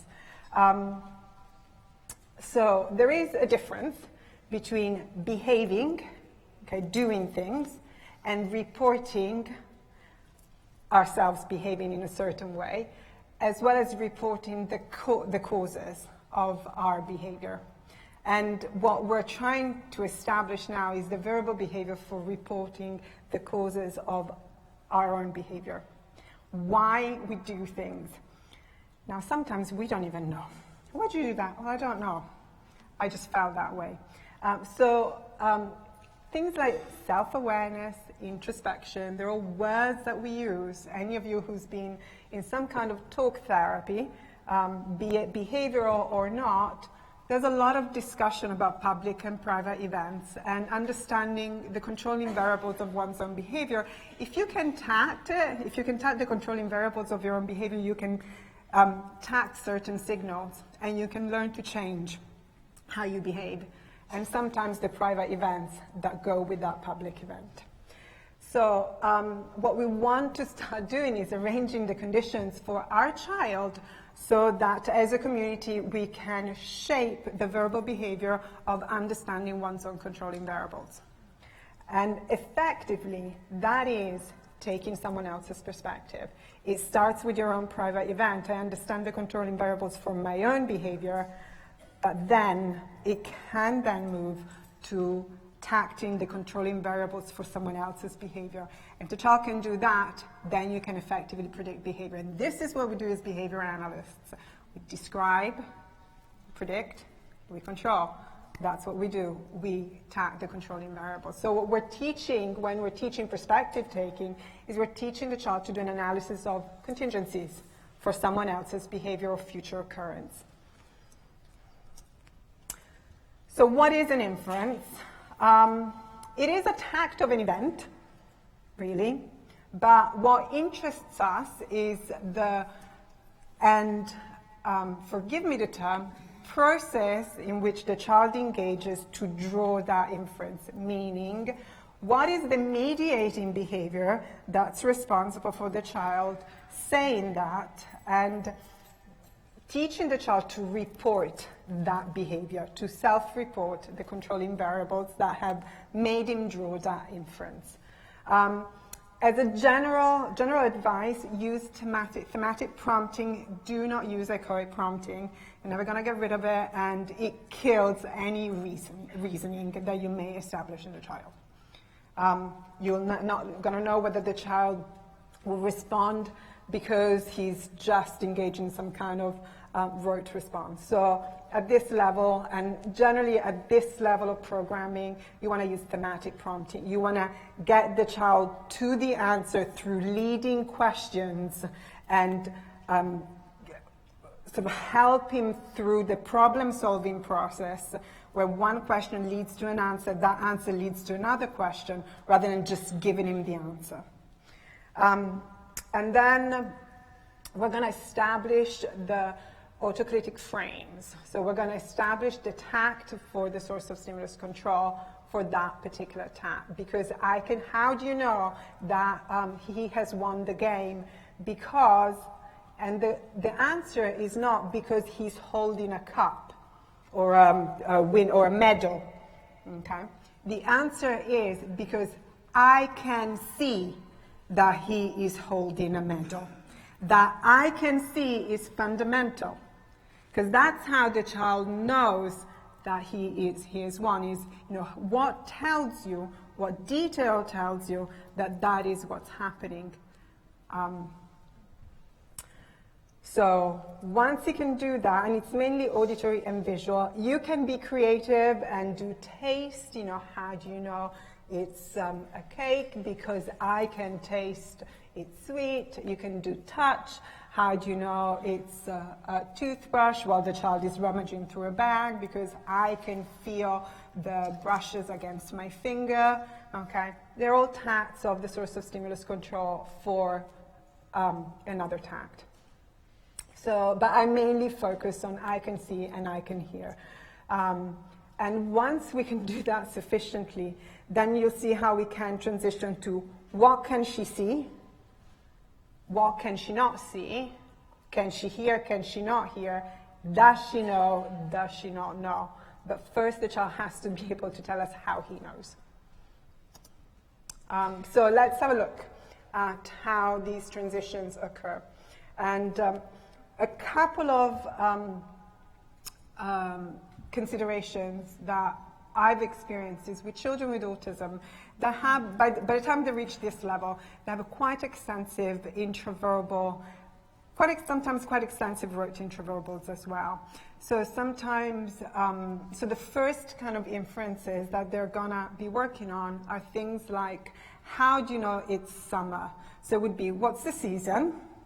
Now, you can only tell a season from a static stimulus by tacting stimuli that are correlated with that label, that tact. So things like what people wear. Sometimes you will get answers like, what's the weather? What's the season? Summer. How do you know? Because it's hot. Okay? But that's not why. That's not why you know that in that particular stimulus it is summer. So that's when you have to get the child to say, show me what you can see that tells you it's summer. And sometimes what we have to do is we have to silence the verbal part and ask the child to point. Because sometimes the intraverbal repertoire interferes with the tact. So you have things like, how do you know it's summer? Because they're at the beach.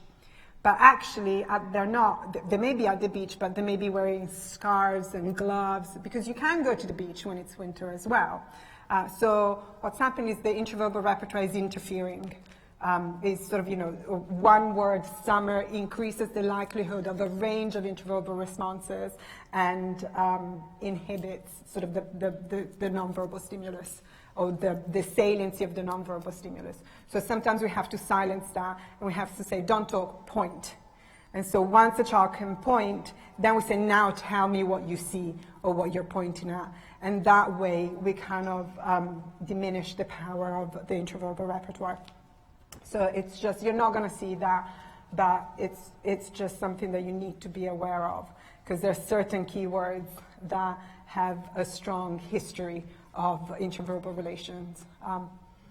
Things like summer, winter, hot, sunny, and so on and so forth. So we're going to start, this is the sequence starting with simple cause and effect.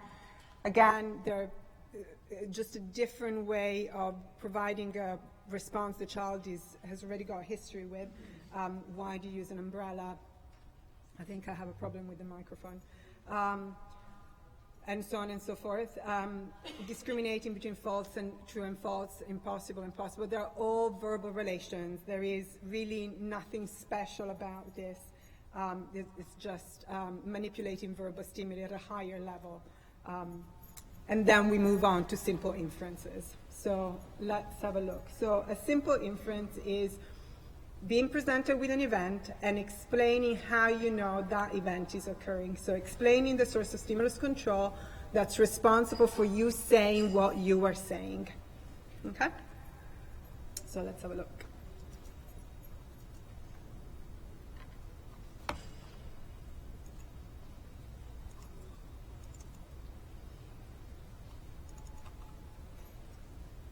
So what you're going to see is, again, a sequence of instruction that moves from lower levels of stimulus control, so simpler stimulus control, to more complex stimulus control.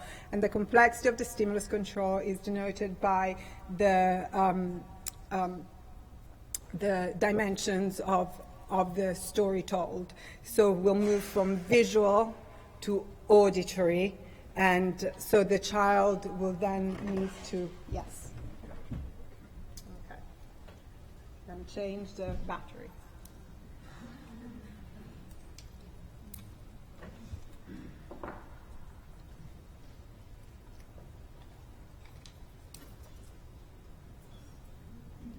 Yep. Okay, that's better. So there, I showed good perspective taking. Yeah, you couldn't hear me. So what we're going to see is from visual, simple inferencing to more complex one, where the child has to integrate the verbal information that he's contacted through a story and generate an inference and the source of stimulus control for that inference based on what he's heard. So if you're familiar with most programs on story comprehension, there are very few stories in children's literature that are pure concrete, just factual. So-and-so went to the supermarket, bought this, made a cake. So it's always very early on. There's generally a morale there involved, some kind of hidden message, some kind of lesson that you need to learn, some kind of emotion that should be inferred, some kind of false belief, some kind of deception, some kind of solution, and it what makes the story exciting for most of us. I really want you to say, I can see. Okay, tell me what this guy... So I just remind him that he has to provide me with that frame. He has to tag the source of stimulus control. There it is. The girl is... No, I asked you where she is, Alexander. She's in the kitchen. Good. What can you see that tells us in the kitchen? The dishwasher. Nice job. So what can you see? So there's a prompt there. What can you see that tells you she's in the kitchen? Okay. Now, yes, the dishwasher is the main thing there. So the stimulus is simple. Okay, it is not a complex stimulus. But he has to say, because I can see there's a dishwasher. Now, you can see how this is related to an intraverbal repertoire about locations and objects. You know, tell me all the things that are in the kitchen. You know, we've done that at an earlier level. This is when it kind of all comes together at some point. Where do you find dishwashers? Where do you find a dishwasher? In the kitchen. Where do you find it? In the toilet? In the loo? In the bathroom? Oh, no. No, so that's how you know it's in the kitchen. Now, what's happening in this picture? So the main event, that's the inference, is tagged in the main event. It's a girl blowing candles on a cake. You can actually just see the candles. Girl is blowing the candle. What do you think is the event? Why do you So he's saying the girl is blowing the candles. What do you think the event is? That's the inference. So the tact is blowing the candles. That's what he's contacting the nonverbal stimulus. The inference is that it's a birthday party. Okay. She's blowing candles. Is it's her birthday. Oh, good. Is it Christmas time? No, it's party time. Yeah, how do you know it's her birthday? What can you see that tells it's her birthday? I I can see lots of presents on the birthday cake. Wow. So there I was waiting for, I can see she's blowing the candles, so for him. And this is the kind of priming that we've used to establish to provide him with the answer before, by getting him to tap the relevant item. So what is the girl doing? She's unloading the dishwasher. Where is it? It's in the kitchen. How do you know it's in the kitchen? What tells you? What can you see? I can see her unloading the dishwasher. So that's how we've primed. And I was surprised he provided me with a different explanation. You have to be careful with that level of priming that the child's correct responding doesn't come under the control of the previous response. So you're going to have to ask different questions as well. But it's one way of achieving it without providing an incorrect prompt. Good job. Now, tell me what season this is. It's autumn. Good. How do you know it's autumn? And the leaves are orange and brown. Oh, and what colour are the leaves in the summer? Green. Oh, so that's how you know it's autumn. What season do you think it is? What season do you think? It's summer. Good. Do you think it's hot or cold? It's hot. How can you tell it is hot? I can I see. can see the t-shirt. The boy wearing a t-shirt. Listen to me. Are you ready? Okay. I am... So early auditory inferences.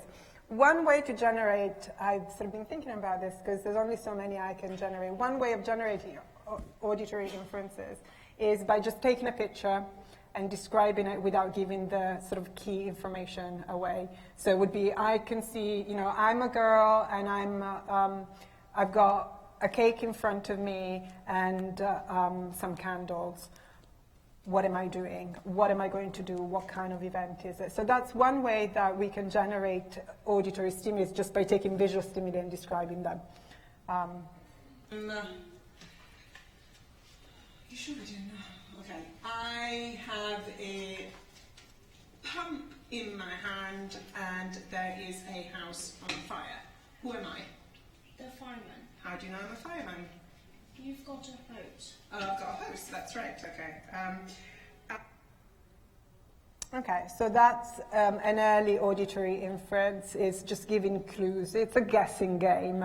But again, he's using that information, generating the interverbal relation with those two things together, and then telling us how he knows. So what he's heard, that tells him how he knows. We're going to look at this picture, okay?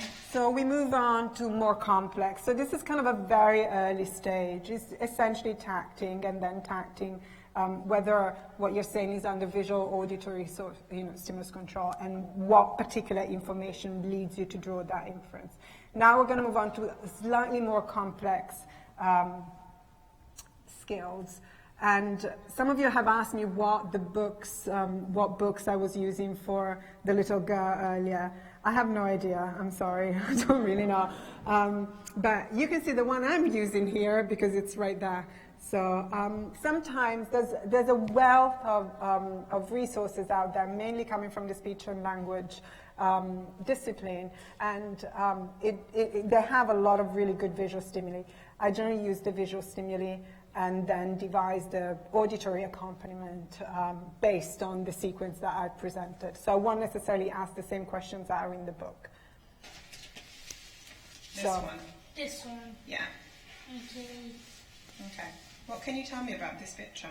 So we're going to start with divergent control. So we're going to start with a description. He's tacting a complex compound stimulus, not just listing, but he's providing a tact of the action of the person and the context in which is occurring. This boy is Public event. leaning against a tree. He's been eating too much apples and he's holding his tummy. So it has too much cores in them. So this boy is been eating too much apples, he's holding his tummy. So he is providing a good explanation of what he's seeing. I mean, if I asked you to draw what he is tacting, you would be able to provide a fairly adherent picture. So he's showing a good tact, and the function of the tact is to extend the speaker's environment to a listener. Yeah. So So he's do you good. think he's feeling well or he's feeling unwell? So that's the inference. Well, What's he got? What do you think his problem is? He has a stomachache a stomach ache. Why does he have a stomach ache? because the apples has cords in them. But why has he got a stomach ache? You said he's eaten. Too many apples. How do you know he's eaten too many apples and not just one? Because I can see 3 apples. 3 apple cores. Very, very good. Do you think he bought the apples at the shops, or did he pick them off a Picked tree? them off a tree. How do you know? Because I can see the apples from a bush. Yeah, listen to me. Yeah. Joan has a pen in her hand. There is some paper, an envelope, and a stamp on the table. What is she going to do? She's going to post the letter. Good, how do you know? Because I can see the stamp on. Now, here he's making the classic mistake. We've only worked on I can see.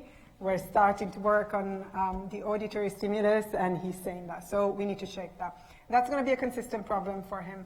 So you're going to see how it's going to be shaped through the next phases of intervention. It's I can hear.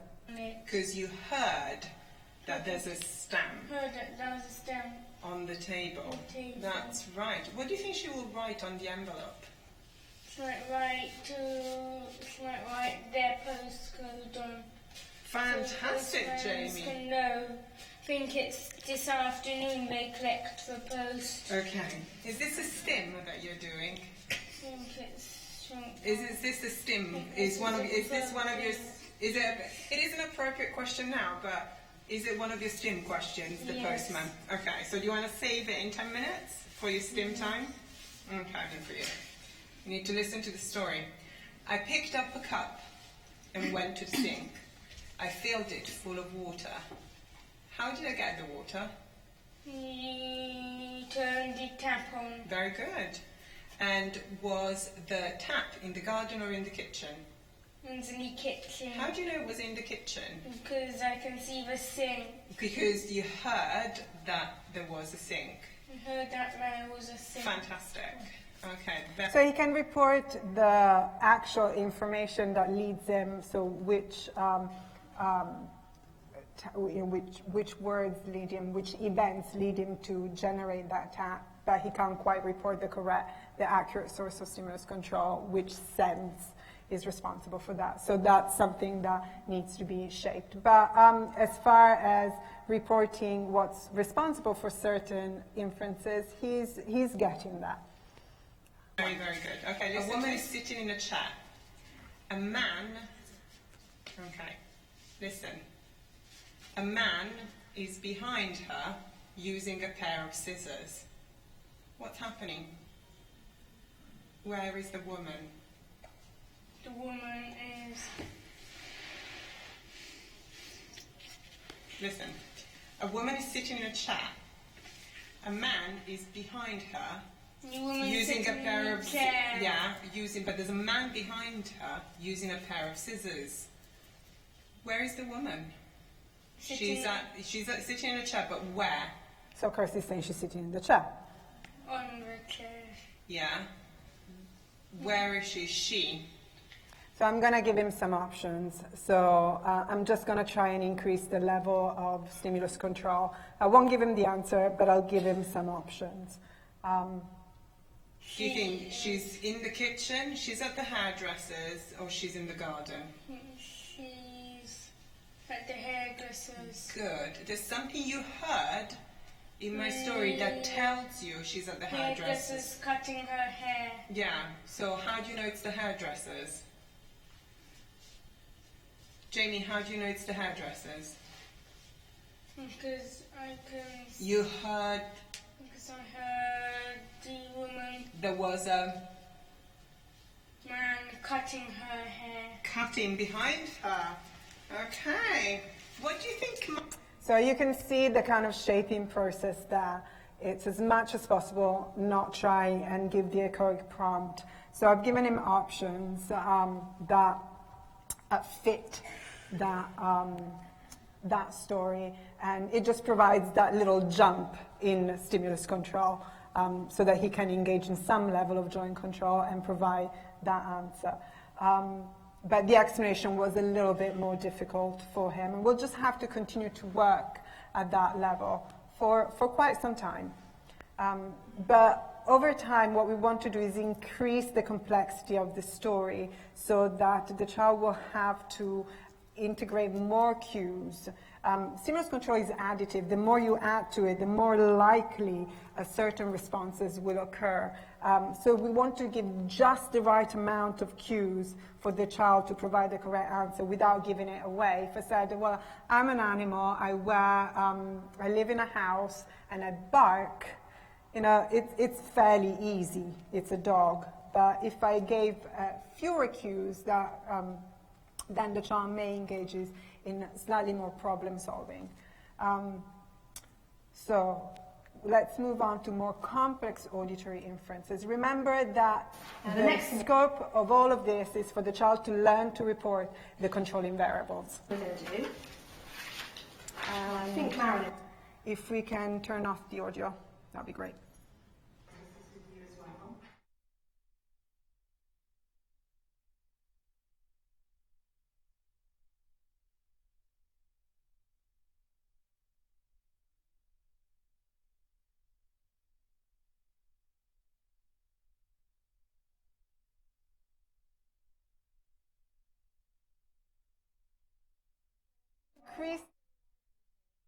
Certain verbal events will exert stimulus control. We provide a leading question before, and so that those events will be more salient.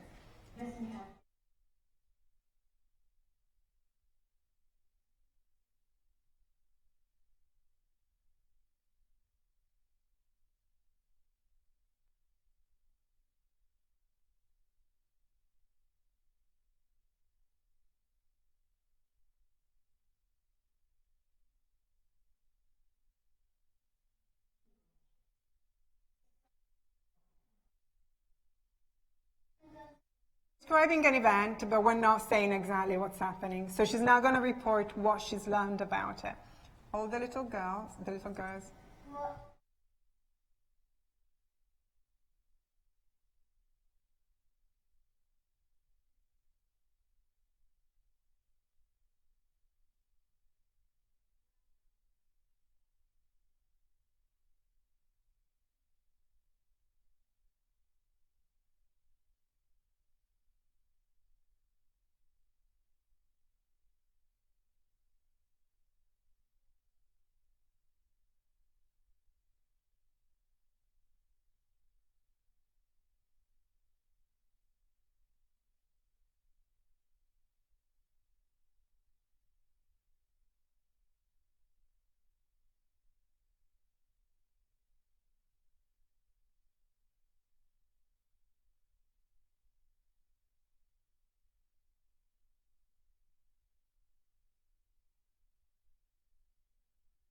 Not with the inference, it's actually just with the stimulus control of the story. It's degraded over time, so we just need to reestablish it. It's a pretty extraordinary skill that she's acquired. I mean, throughout the whole story, she is engaging in some kind of translation, some kind of interverbal, some kind of echoic. She's probably engaging in some kind of visual imagery, and but it is just those kinds of last information. She focused so much on the first few. The stimulus control, the verbal stimulus control, is slightly degraded, so we just need to reestablish it now. To the point that, I mean, we could see that because when the mom gave the two options, they exerted no additive function.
that's, even though the story is very short, there are a lot of things that she needs to infer from that. Is the fact that it's a dog, she infers that from having heard that it jumped.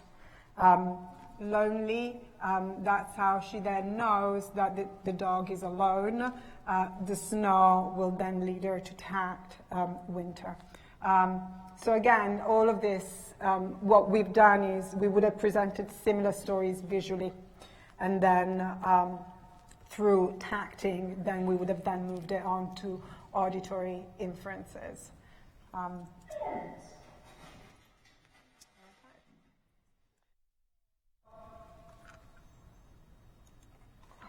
We're sort of slowly moving towards establishing a more complex repertoire of verbal behavior and verbal behavior about private events and the controlling variables responsible for those private events. So if we're looking at the scope and sequence is starting with just very simple problem solving. I think I've got one more. Okay, yeah, let's start from here. Cause and effect, why, because. It's just a simple frame. Why is this happening? Because. Why do you use an umbrella? Because it's raining. Why do you, why do you take, why are you putting on a leash of the dog? Because the dog wants to go out, because I need to take the dog out. So most things occur in chains, and you want the child to give you a cause and effect explanation. And this can be done throughout the day. Why did he come back to the house to get an umbrella? So why? Because based on allegedly a private event. So we're going from, tacting the event as it occurs to events and intentions. Discriminating between true and false, possible and impossible. You can decide to do it or not. It's fairly easy to establish because it's a true or false is, meeting joint control or not. So that's fairly, it's a reporting or yes or no. It's a sort of autocratic report. And then we're going to start simple inferences. So visual and auditory based. What is the dog doing? Scratching the door. So that's a tact for the action. What does he want to do? He wants to go out. That's the inference. How do you know? That's the explanation of the controlling variable. But remember that one way of prompting it is by drawing the child's tact to the actual event beforehand, because I see that the dog is scratching at the door. Okay, so that's one way we can establish. That's a sort of fairly simple prompting procedure. Just be careful that if you're constantly doing this switch, the order of presentation will be the controlling variable rather than what you're actually trying to establish.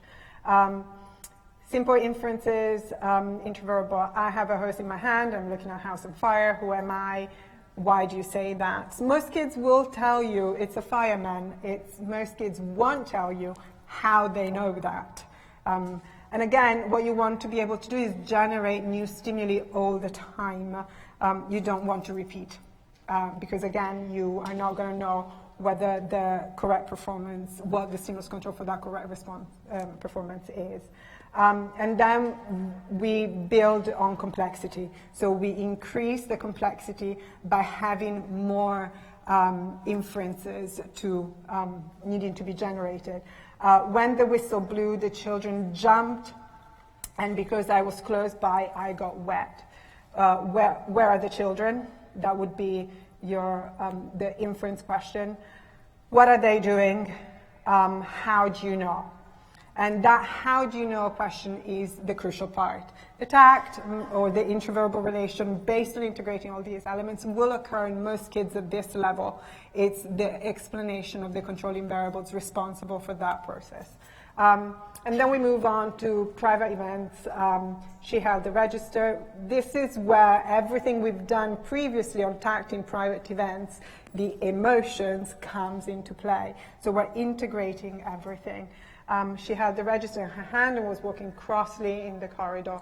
I don't know if you have the word register, and in the States is, I don't know what it's called. Attendance book. Thank you. When they saw her, the children ran back to their classrooms. Now, who is it would be your question. Who are we talking? Who is the person? Where are the children? How do you know? How do the children feel? Okay, and how do you know they feel that way? So you can see any inference about a private event must be backed up by the public accompaniment. So yes, they feel scared. How do you know? Because I heard you say they ran back to the classrooms. At this level, the child saying, I heard, no longer matters. But it does matter before that. And then we move on to predictions. It's Dad's birthday. His favorite sweet is chocolate. What do you think Mom would do? Say, prediction, do. So, or think. Do, say, or think, say, do. So the kind of three behaviors that people, or three classes of responses that people engage in when things occur. You can say something, you can do something, or you can think something. And then we move on. Problem solving, I'm not going to touch upon, but predictions, third-party private event, story-based. So Sarah is very shy. She doesn't like going to places with lots of people. Her friend invites her to her birthday party. What do you think she will do, say, or think? Now, you might think this is complex, but remember that it's a process.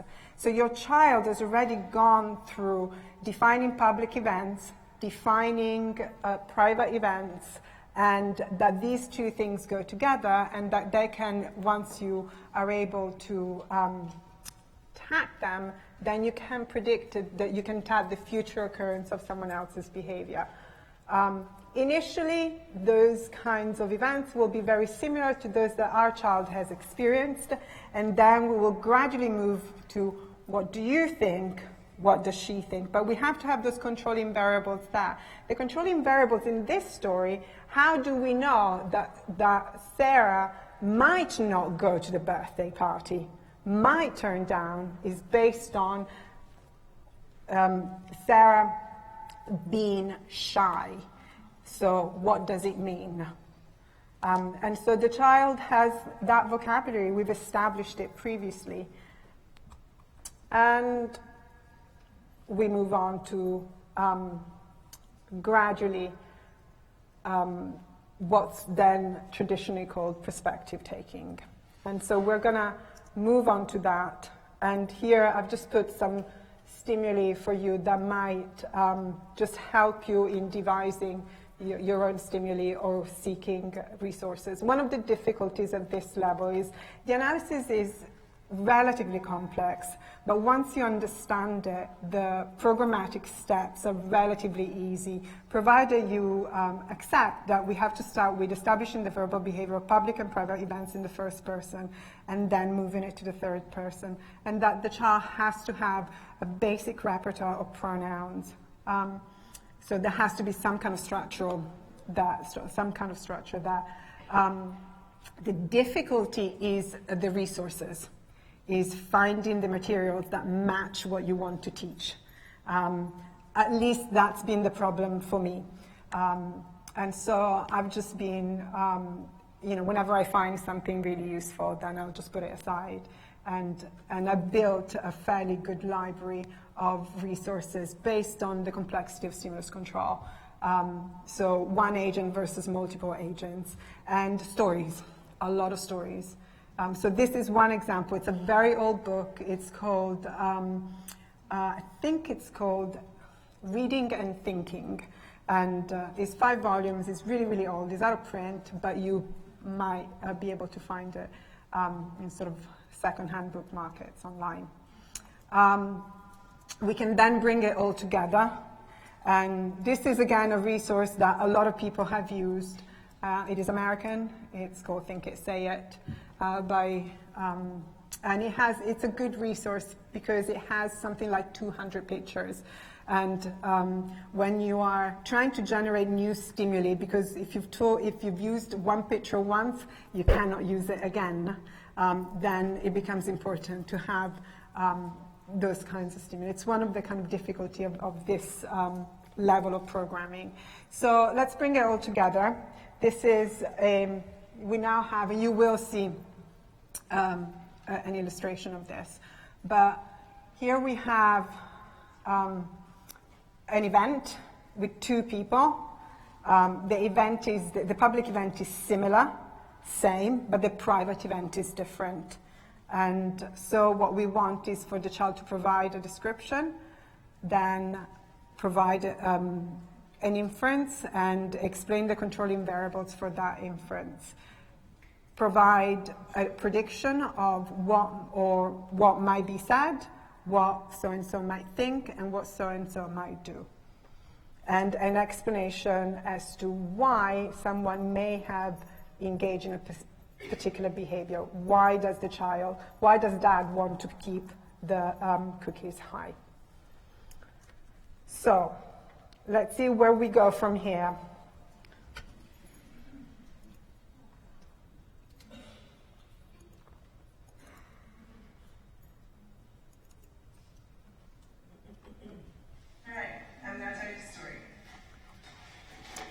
So we have now established basic abstract reasoning skills. Descriptions, inferences, as in interacting the controlling variables for someone's behavior, and predictions, and the verbal behavior of private events, emotions.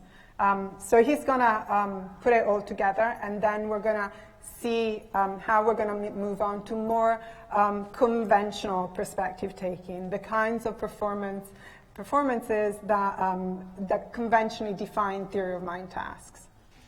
Calvin went to the fun fair with his uncle. Calvin went on the Ferris wheel. The Ferris wheel was very high. Then Calvin lined up for the roller coaster. He went on the roller coaster and shut his eyes and held on tight. So public event, collateral responses. The roller coaster was fun. It was very fast. Next, Calvin wanted to eat a toffee apple. Okay, right. Jamie, that's strange, but who went on the Ferris wheel with Calvin? His uncle. Yeah, who didn't go? His mum or his dad. That's right, yeah. Why do you think he went with his uncle but not with his mummy and daddy? Because his mum and dad weren't in, his uncle was with him. Oh, maybe. Do you think maybe... So, because his mummy and daddy weren't there, his uncle was with they him. were, a bit scared? Yes. Oh, okay. How did Calvin feel?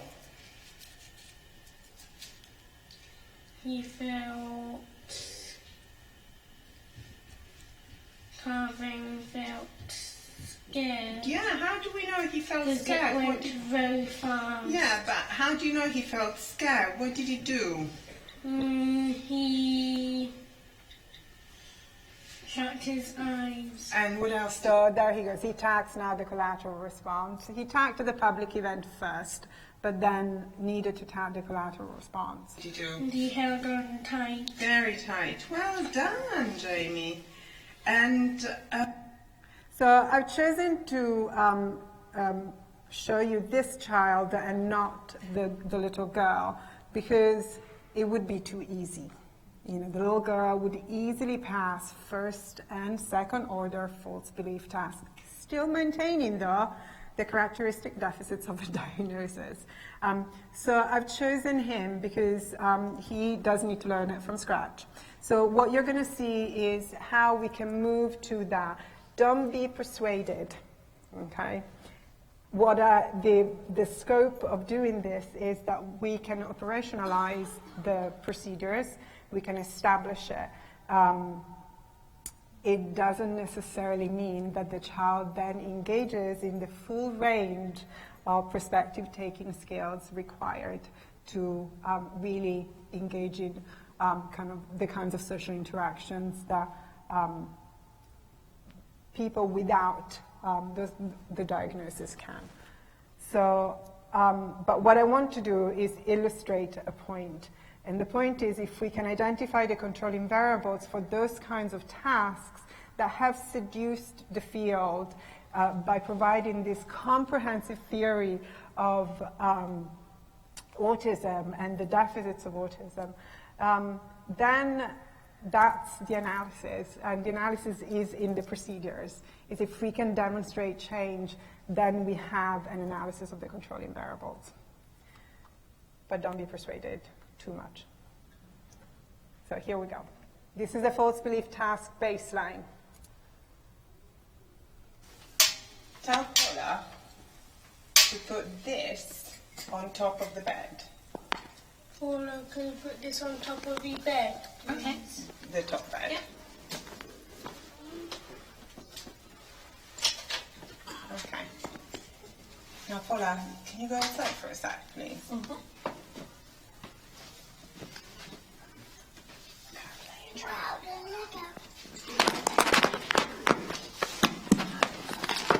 So there's one variation, and it is one variation that we do know sometimes affects performance and improves it, is that it is the child himself participating in the deceptive act.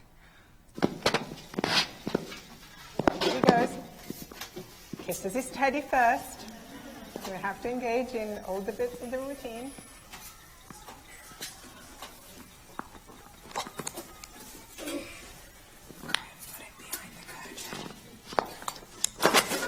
Where can I hide? Oh, you hide in a minute, Finn. Just behind you. Okay.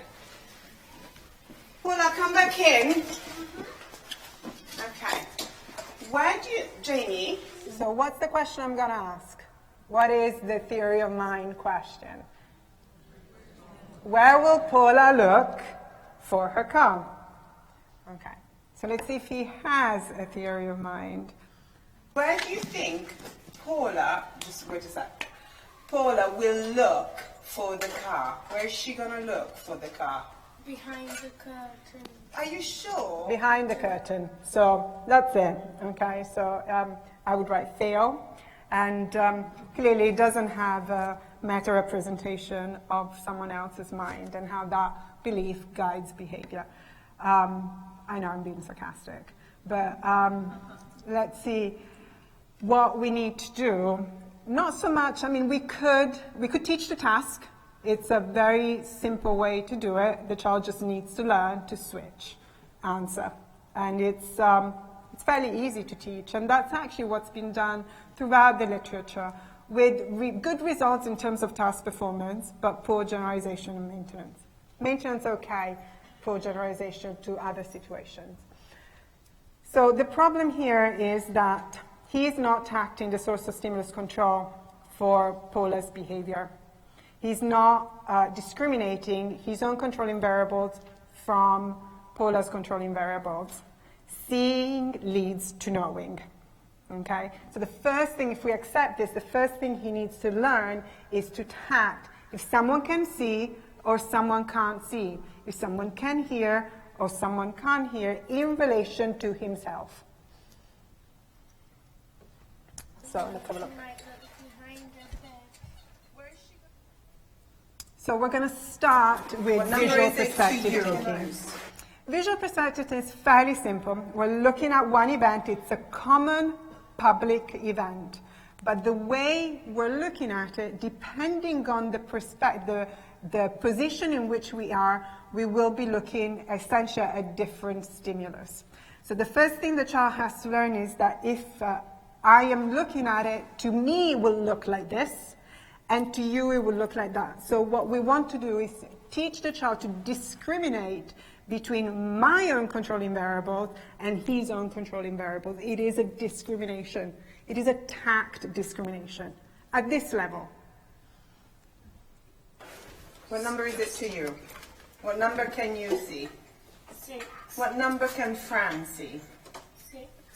So, what number can Fran see? So, I decide to say Fran instead of me, just because I want to get rid of the pronoun reversal problem if there is one.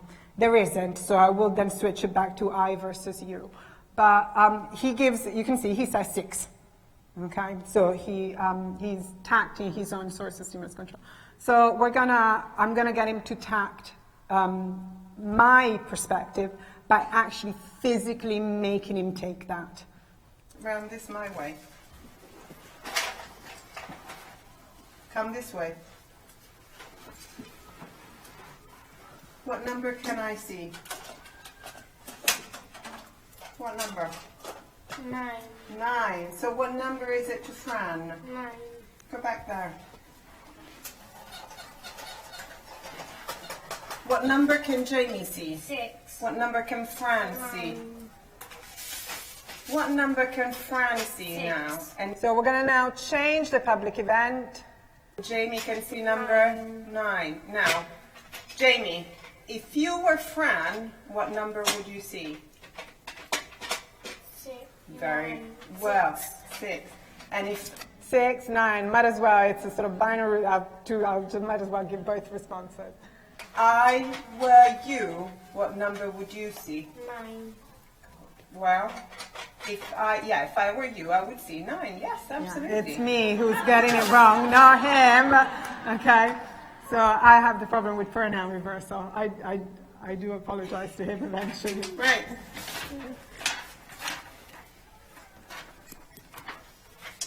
What letter can you see? D. Okay, so this is a generalization. So he had training on 6 versus 9, and this is a generalization test. What letter can I see? Very good. What letter can you see now? And what letter can I see? D. Now, if you were me, what would you see? D. And if I were in your place, what would I see? P. Very good. Wow. At this level, it is fairly simple to establish. You need to make sure that you're changing the questions all the time, that the child is not just going A, B, B, just switching between. But it's fairly powerful as a procedure. And that initial step is necessary, getting the child actually to tact from the other position. Are you ready? What can you see? Sun. What can I see? How do you know I can see a house? So we're looking at a piece of paper. There's one thing drawn on one. There's one thing drawn on the other. He's seeing both. Because I can see the sun shining. Well, how do you know I can see a house? Because the house. Did you have a look at it before? I haven't. Right, okay. What can you see? A door, a roof. Okay, what object can you see? A A house. A house. And what can I see? Sun. Right. So he's now seen both. We're switching it, and now he can tell me I can see the sun, and he can. If you were me, what would you see? Sun. And if I were you, what would I see? House. Good. Don't be persuaded. It's very simple to teach this. There is nothing special about it. The child's learned that there's one stimulus on one side and one stimulus on the other side. There's no problem with pronoun reversal. He has a good structural language, and he's just switching. Okay? There's no such thing as... No, okay, I'm going to stop here. Very nice. Okay. But we can establish it. We can establish this level of visual perspective taking. So we now need to move on to I don't see, I don't know, and what others can see.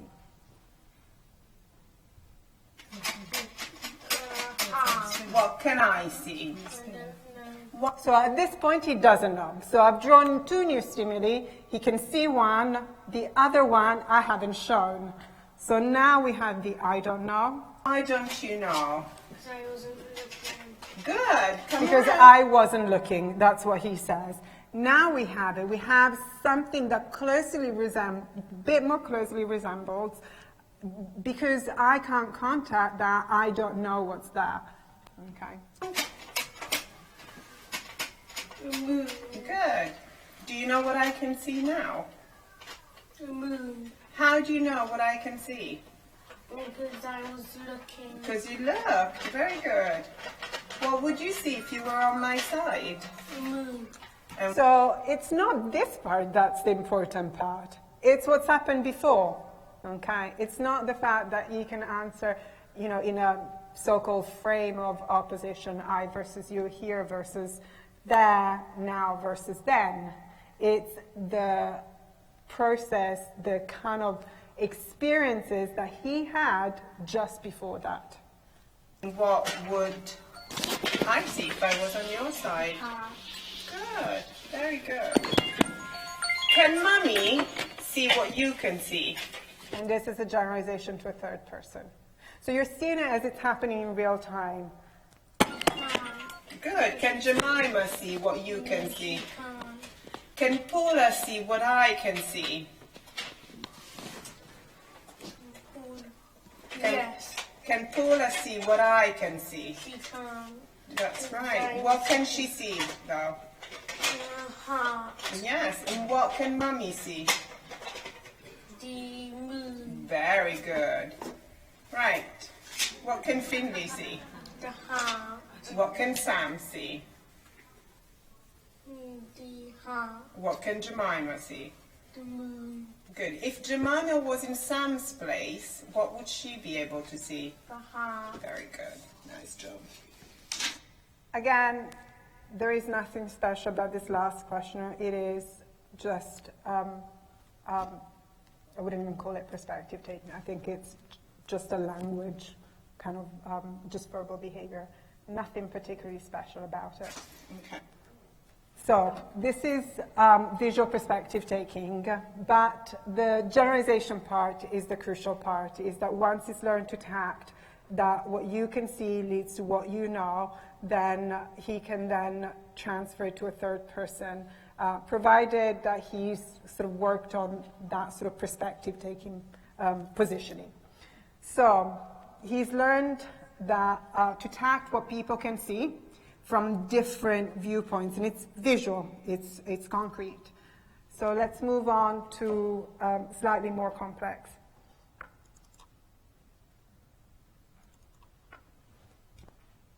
So let's move on to tact in the source of stimulus control. Okay, you look at me, okay? Put your fingers by your ear and close it, okay? Now you keep on looking at me. Of course he can't. This is me not showing very good theory of mine. He's got his ears closed. I'm saying, keep looking at me. Can't hear you. Open your eyes, Okay. close your ears. Okay, keep on looking at me. Okay? So what we're teaching now is tact the source of stimulus control. I see versus I hear. I know versus I don't know. She sees, she knows. She can't see, she can't know. Ask you what my favourite colour is. Fran, what's your favourite colour? Okay? What's my favourite colour? Purple. No. Not Of course, he's being trained to always respond. So he's just going to come up with an answer. Purple. No. true. Why don't you I know? wasn't looking. You were looking. What were you not doing? Listening. Ah, so why don't you know what my favourite So colour I is? wasn't listening. Okay, let's have a look at it again now. Close your eyes. Okay, put your hand by your eyes. Okay. Ask me the question again. Fran, what's your favourite colour? No, it's Sam who's going to ask me. Fran, what's your favourite colour? Black. So now, do you know? Jamie, put your hands down. What's my favourite colour? Black. How do you know? So I was listening. Ah, so we know things if we see, and we know things if we hear. Okay, we're going to... Uncovered. So can she hear? No. So we now have first person. So you can see the transitions are the same across everything we teach. First person, train the verbal behavior on the child, and then test for generalization on third person. Yes. Can she see? Yes. Can she see? So what he's going to tact is the controlling see? variable. No, she can't. Okay, cover your ears now. Sam, sorry. Can she hear? No. Can she see? No. Can she Yes. Can she eat? She can't Why not? because her eyes are closed. She can still eat. Yes. Why can she eat? So she can grow. Of course. Why can she eat? Because she can grow. So she Right. can grow. Sam, cover your mouth. Can she eat? No. Can she talk? No. Why not? Because her mouth is covered. Okay. Cover your ears. Can she see? Yes. Can she talk? No. Yes. Why can she talk? Because her mouth is uncovered. Good. Can she smell? Yes, because her nose is uncovered. Okay. Her nose. Can she smell? No. Why not? Her nose is covered. Can she hear? No. Yes. Can she So you can see how he cannot answer correctly unless he turns and looks, unless he taps. see? Yes. Can she talk? Yes. Good. Why can she talk? Because her mouth is uncovered. Good. Now cover your ears, Sam. Can she listen? She can't. Okay. Paula. Okay. Sam's got her ears covered. Paula, what is your favourite place to visit? London. Right. What's Paula's favourite place to visit? London. So his controlling variable is intact, his sense is intact, he contacted the event, he listened, he knows. So the question now is, can he then discriminate? Mum know what place Paula likes to visit? Mum is behind. I'm not asking about Sam yet, because, again, order is important, okay? So I'm going to ask Mum. Mum is behind. So does Mum know? What does he do? He turns. So he's now tacting whether Mum has contacted the event. He's tacting the controlling variable. Yes. Yes. Okay. Do I know? Yes. Does Mary know? Yes. Does Sam know? No. Why not? Because she can't hear. She didn't hear. Good. Well done. Now, Let's of find course, out. Sam is the only one with her ears covered. She's the odd one out. So that might be responsible for that answer. Sam, do you know what Paula's favourite place to visit is? No. No. Okay. Paula, what's your favourite place to visit? Look at Sam. London. Good. Does Sam know what Paula's favourite place to visit is now? Yes. Why? Because she was listening. Ah. Okay. Sam, cover your eyes. Good. Mummy, what's your favourite food? Mom, what's your favourite food? Lasagna. Yes, lasagna. Okay, does Sam know what Mum's favourite food is? Yes. Why does she know? She's listening. Good. Okay. Can Sam tell what colour socks Mum's wearing? She can't. Why not? Because she can't see. Oh. So we want to okay. train the two relations Ready? at the same time. Now, Mary's going to cover her ears. Paula's going to cover her ears. And Mum is going to cover her eyes. Okay. So we now have multiple people whose senses are blocked, some are not, and a common public event. Hold on. What's your favourite pudding? You can say it loud. Chocolate cake.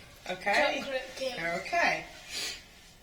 Tell me who knows in this room that Sam likes chocolate cake.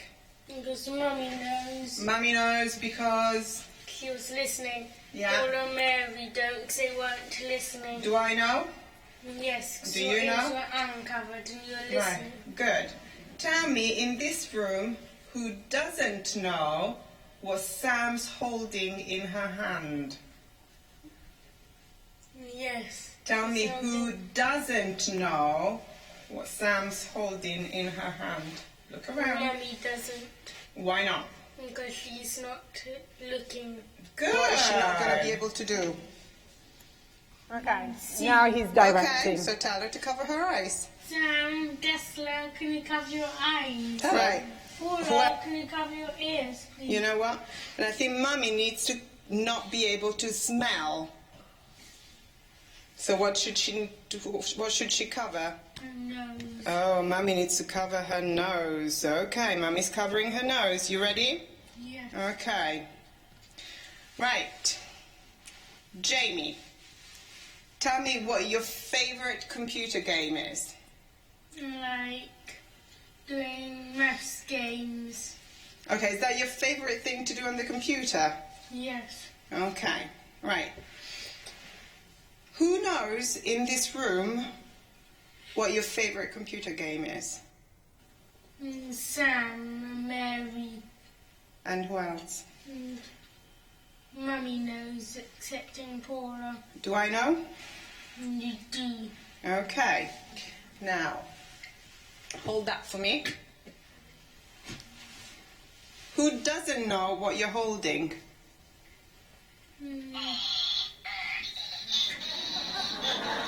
So out of all the toys in the room, I have to find the one that also made a noise.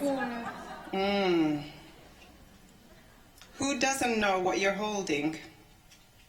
Mary, Why? because she can't see. Who else? And Samara. Yeah. Can she hear what you're holding? Yes. How about Paula? And she can't. Okay. All right. Well done. So we're going to retest the unexpected transfer. So at the moment, he can tell me that he knows because, that someone might know because they can hear or see.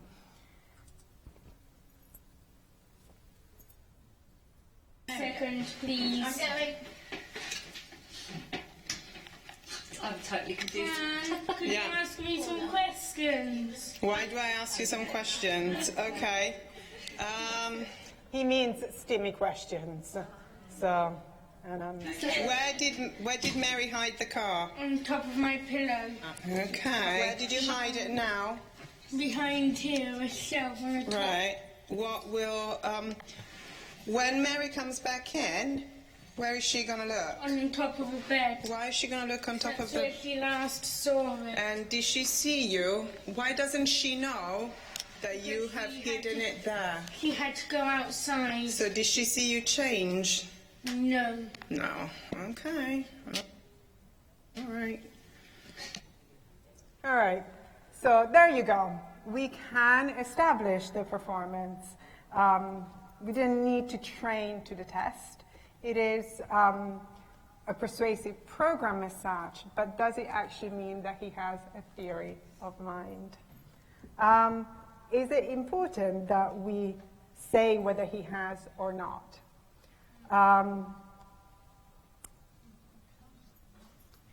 Let's sort of think about it.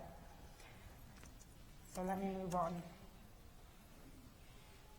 Seeing, hearing leads to knowing. We can establish that. It is about acting and controlling variables for someone's behavior. That's what perspective taking is really about. If we can teach the child to tact that, then the child should be able to answer what someone knows or not knows. Tact in a public event. It involves then teaching, was the person present? Could she see? Could she hear? Did someone tell her? That's the other thing. How does she know? And then can predict the future event. So we can establish the verbal behavior of seeing, hearing leads to knowing. Again, you've seen an illustration of this. Seeing leads to knowing. Who is looking? Who knows? And the cognitive literature, again, is fairly ripe with these kinds of procedures. The problem is not the procedure, it's the analysis that's lacking. So here is your scoping sequence and a more complex task. Now, I have shown you that we can establish correct performance in the tasks, but that's not so relevant. What's relevant is the process through which we take the child in the acquisition of perspective taking and how he achieves those kinds of responses. It's not the response per se, but the stimulus, the process behind all that, the kinds of intervening, mediating verbal behaviors that are that make up this idea of perspective taking. A comprehensive analysis of such controlling variables, in my opinion, still remains limited. I have given you what I believe is a synthesis and a behavioral translation of Baron-Cohen's definition of theory of mind. And a demonstration of the controlling variables will be in the procedures employed in successfully producing those changes in the behaviors that are described as demonstrating a child possessing such thing as a theory of mind. But the kind of consideration I want to leave you with is why? Why do we need to do this? The scope of a program of instruction to establish the verbal behavioral private events of self and others must aim to go beyond demonstrating mere correct responding on such tasks, structured tasks such as theory of mind, false belief tasks. The aim is to provide the child with the initial tools towards developing self-awareness. And I will make a case for the children who achieve this level of functioning and who can tact the differences between themselves and others. And they're the children we must not forget just because they are so able, because they're the ones who are going to struggle to find their place in society, a society whose conversation and social interaction is based on nuances, on innuendos, on sarcasm, on deception, and so on and so forth. So we must aim to provide them first with the tools of developing self-awareness, the ability to report on how public and private events, and we can have a behavioral definition of self-awareness, make one feel, but also how one's behavior may also affect others, make others feel. And it is really only when, and I'm going to leave you with a Skinner's quote, when a person's private world becomes important to others, that it is made important to him. Thank you.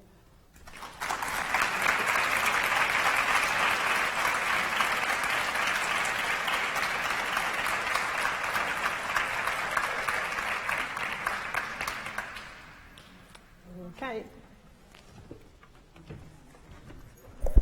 That was wonderful. Thank you so much, Francesca. You definitely did not disappoint. I'll be watching that webcast a few more times to try and process all that information. I'm sure others will as well.